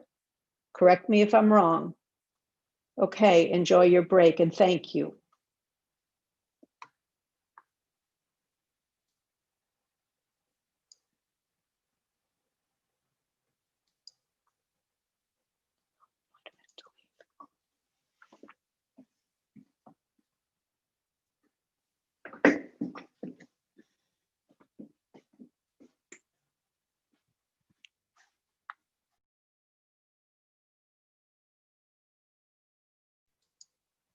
I assume you can take a break also, staff.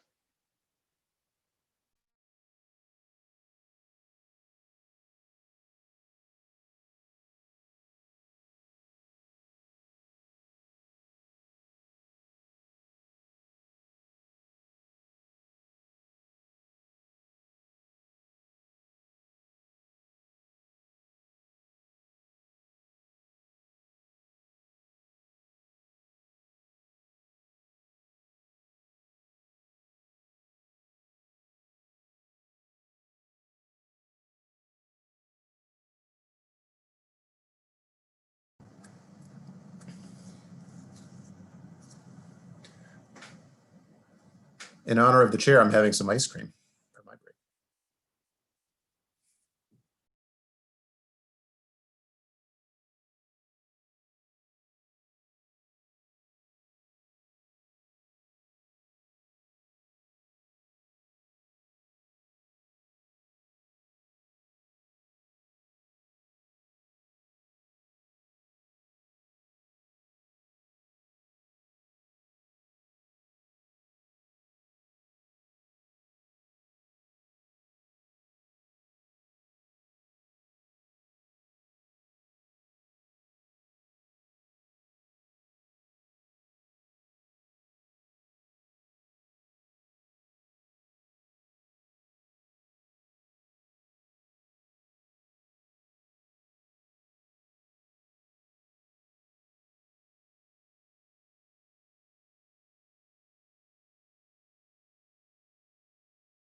Good afternoon. Welcome back to the Health and Government Operations Committee.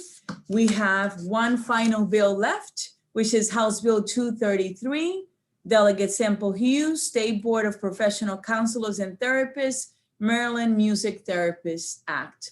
Please, for the members, will you be so kind and put your video on because those are the rules. Delegate Semple Hughes.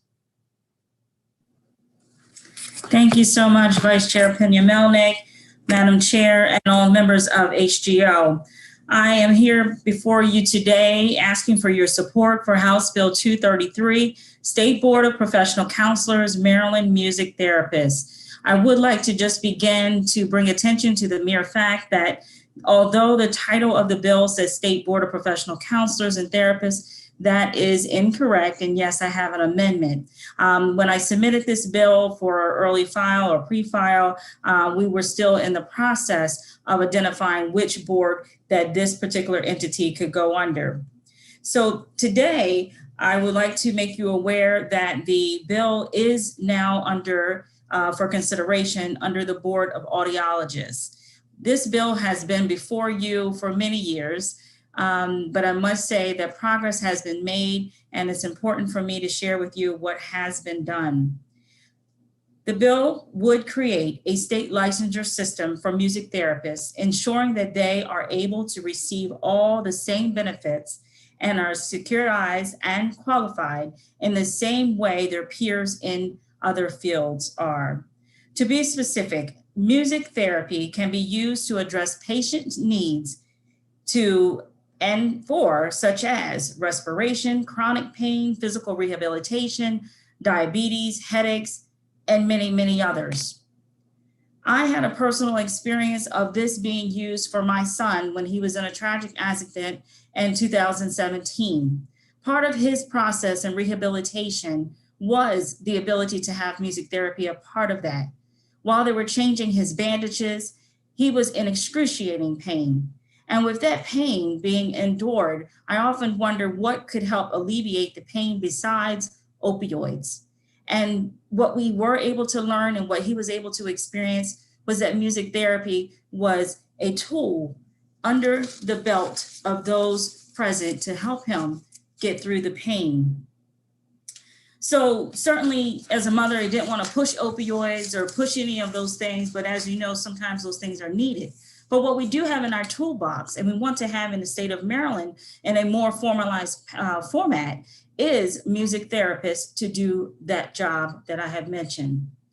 Not long after that experience, I was attending a community event where I had the opportunity to listen to a young lady sing the national anthem. I spoke with her afterwards and I asked her what was her interest, what was the schooling that she was currently attending. And she told me she was going to become a music therapist. She had to do that out of the state of Maryland because we didn't offer that as a study or degree program, nor did we have the licensure in place in the state of Maryland for her to return if in fact she wanted to work again and live in the state of Maryland. So since then, I've been working with members of the panel that you'll hear from today. I've certainly reached out to the audiologists, and we certainly have found in what I believe is a home for the music therapists. What we will like to say is that this is the time. This is the time to move forward on this piece of legislation, given the fact that we don't want to have persons who are suffering with PTSD, persons who are victims of abuse or many other things, and not be able to utilize this tool as a music therapist. Want to also bring to your attention that there is an amendment that you have before you. Actually, there's two, but in clarity, again, the very first amendment speaks to the fact that this board would be housed under the examiners for audiologists and not the original intent that we had at the naming of the bill. The second part of the amendment speaks to the mere fact that we are able to have two music therapists sit on the board. Originally, the information that you had before you had where they would be a part of an advisory committee. That is no longer needed because we have a seat at the table for music therapists to have their voice along with the other professionals. So again, I urge today for you to look at this as an opportunity for Marylanders to be able to access this medicine, this tool, to help those who are in need and can be able to benefit from the education, the passion of all those music therapists that just simply want to be recognized and licensed in the state of Maryland. So for this reason, I am asking for a favorable report on House Bill 233 with the coinciding amendments. Thank you for your time, and I do have a panel that would provide additional information. Thank you, Madam Chair. Thank you, Delegate. We have next Ms. Nikki Runge. Good afternoon.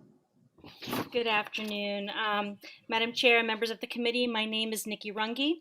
I'm a board certified music therapist, the co-chair of the Maryland Music Therapy State Task Force for Occupational Regulation, and the Government Relations Chair for the Maryland Association for Music Therapy. I want to thank the committee for the opportunity to be heard again on behalf of the Maryland music therapists and on behalf of those that we serve.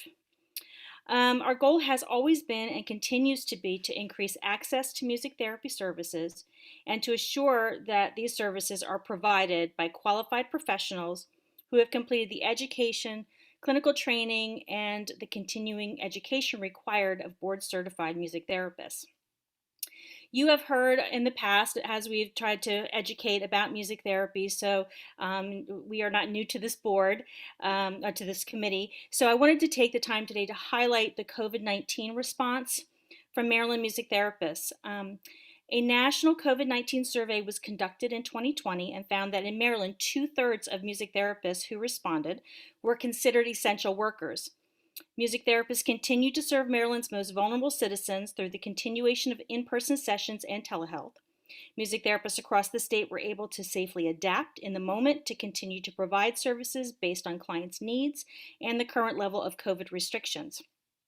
Sessions were conducted through telehealth via pre-recorded videos, live videos, and audio sessions, as well as continued in-person sessions involving outdoor and window visits. As we continue through the pandemic without a state license, these frontline workers are not eligible or were not eligible for the phase 1A distribution of the COVID vaccine with related healthcare professionals. This puts clients, family members of clients, and colleagues at increased risk of contracting the virus. And it's one more example of the inconsistencies in the ability to keep our clients safe. We are working with the Board of Audiologists, hearing aid dispensers, and speech language pathologists, and we ask that the committee give a favorable report for House Bill 233 with amendments suggested by the board. Thank you. Thank you so much for being with us today. Next, we have Ms. Candace Robinson.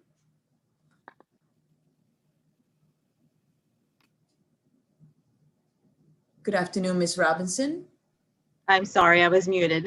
Good afternoon. Okay. Can you hear me okay? Yes, we can hear you perfectly. Thank you. Good afternoon, Madam Chair and Committee, Delegate Sample Hughes.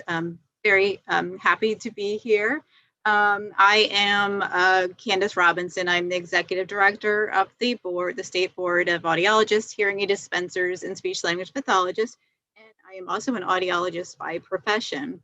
Our board comes today in support of Bill HB 233 with amendments. I wanted to kind of explain the position of the board is that music correlates well with the current audiology and speech language pathology professions that we regulate.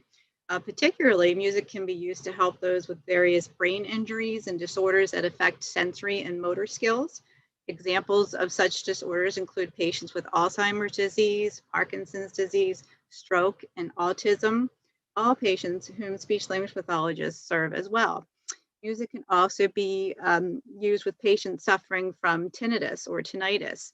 Tinnitus is a perception of sound in the absence of an external stimulus or sound, and music has been shown to provide a perception of relief of tinnitus when patients are listening to preferred music. For these reasons, the board supports having the profession of music therapists join and be regulated by our board. At the time of writing this letter, as Delegate Sample Hughes has indicated, we were waiting on amendments from how it was previously written. We feel that the bill serves well, again, with our board, and the amendments that we are looking for is that we do not need the extra seat of another physician on the board, as we already have two otolaryngologists with expertise on the board composition. Also, we don't feel that it is appropriate for the board to be tasked with the facilitation of development of materials to educate the public concerning music therapists. That is more of an appropriate function for a professional association for music therapists to be tasked with. And finally, the section that proposes the board may not adopt regulations, code of ethics, and continuing education requirements that alter the practice of music therapy or licensure requirements. The board believes that by virtue of the music therapists having two seats on the composition of the board, that would allow them voting rights, and thus it's an unnecessary restriction on the board. We thank you for your consideration, and we request a favorable report on HB 233 with the requested amendments. Thank you for your testimony this afternoon. Next, we have Ms. Dina Register. Ms. Register? Good afternoon. Thank you. Good afternoon. Madam Chair and members of the Health and Government Operations Committee. My name is Dr. Dina Register. I'm the Regulatory Affairs Advisor for the Certification Board for Music Therapists. And I appreciate the opportunity to speak on behalf of our National Government Relations team, which is comprised by members from the Certification Board for Music Therapists, as well as the Music Therapy Association. And we are in support of removing barriers to music therapy services by qualified professionals in the state of Maryland.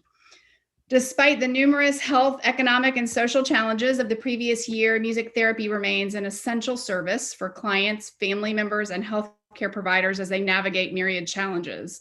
Since the onset of COVID-19 pandemic in March 2020, music therapists have adapted the delivery of their services and diversified service options to meet emerging needs of clients, their family members, and healthcare providers. And in addition, music therapy interventions are frequently considered when identifying potential pandemic-related treatment and support services for consumers and healthcare professionals.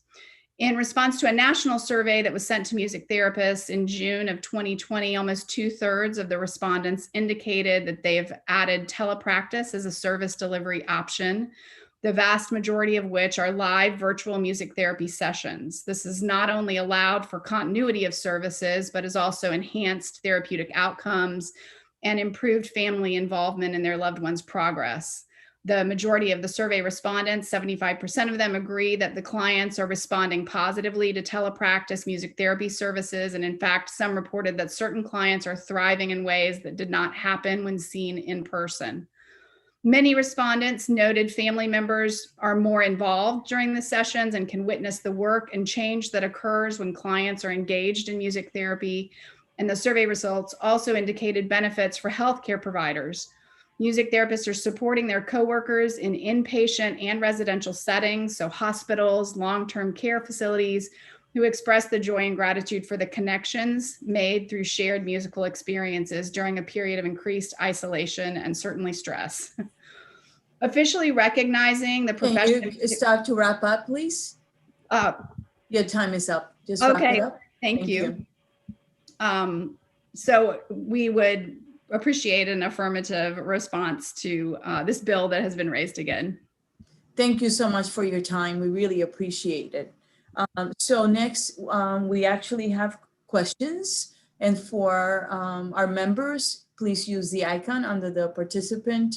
We have Delegate Kelly, who has a question. Thank you so much, Madam Chairman. My pleasure. So my question is for Ms. Robinson. First of all, thank you so much. I know this is, and to the sponsor as well for working this out. I think for the members who remember last year's hearing, I think there was a lot of interest in seeing this amendment made and moved, have the music therapists go under the audiology board. My question is because the fiscal note, it does not reflect the amendment. I'm wondering if, what the fiscal note tells us is that if it was going under the counseling board, they would need to hire a full-time staff person, and that would be $52,000 from the special fund. So my question is, what are the financial implications of doing this for your board? Yes, thank you, Delegate Kelly.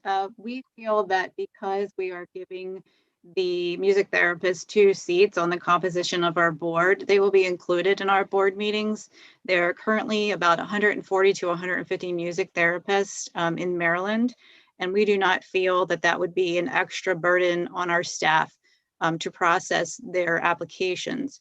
Additionally, because they're going to be required to be certified by their professional certification in order to be licensed, there won't be as much work as there typically is in an application that will need to be done. So we don't expect a big fiscal impact by Great. bringing them on. Thank you so much. You're welcome.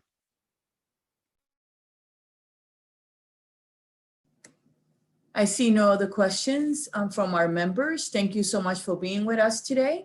This concludes the bill hearing on House Bill 233. Have a wonderful afternoon.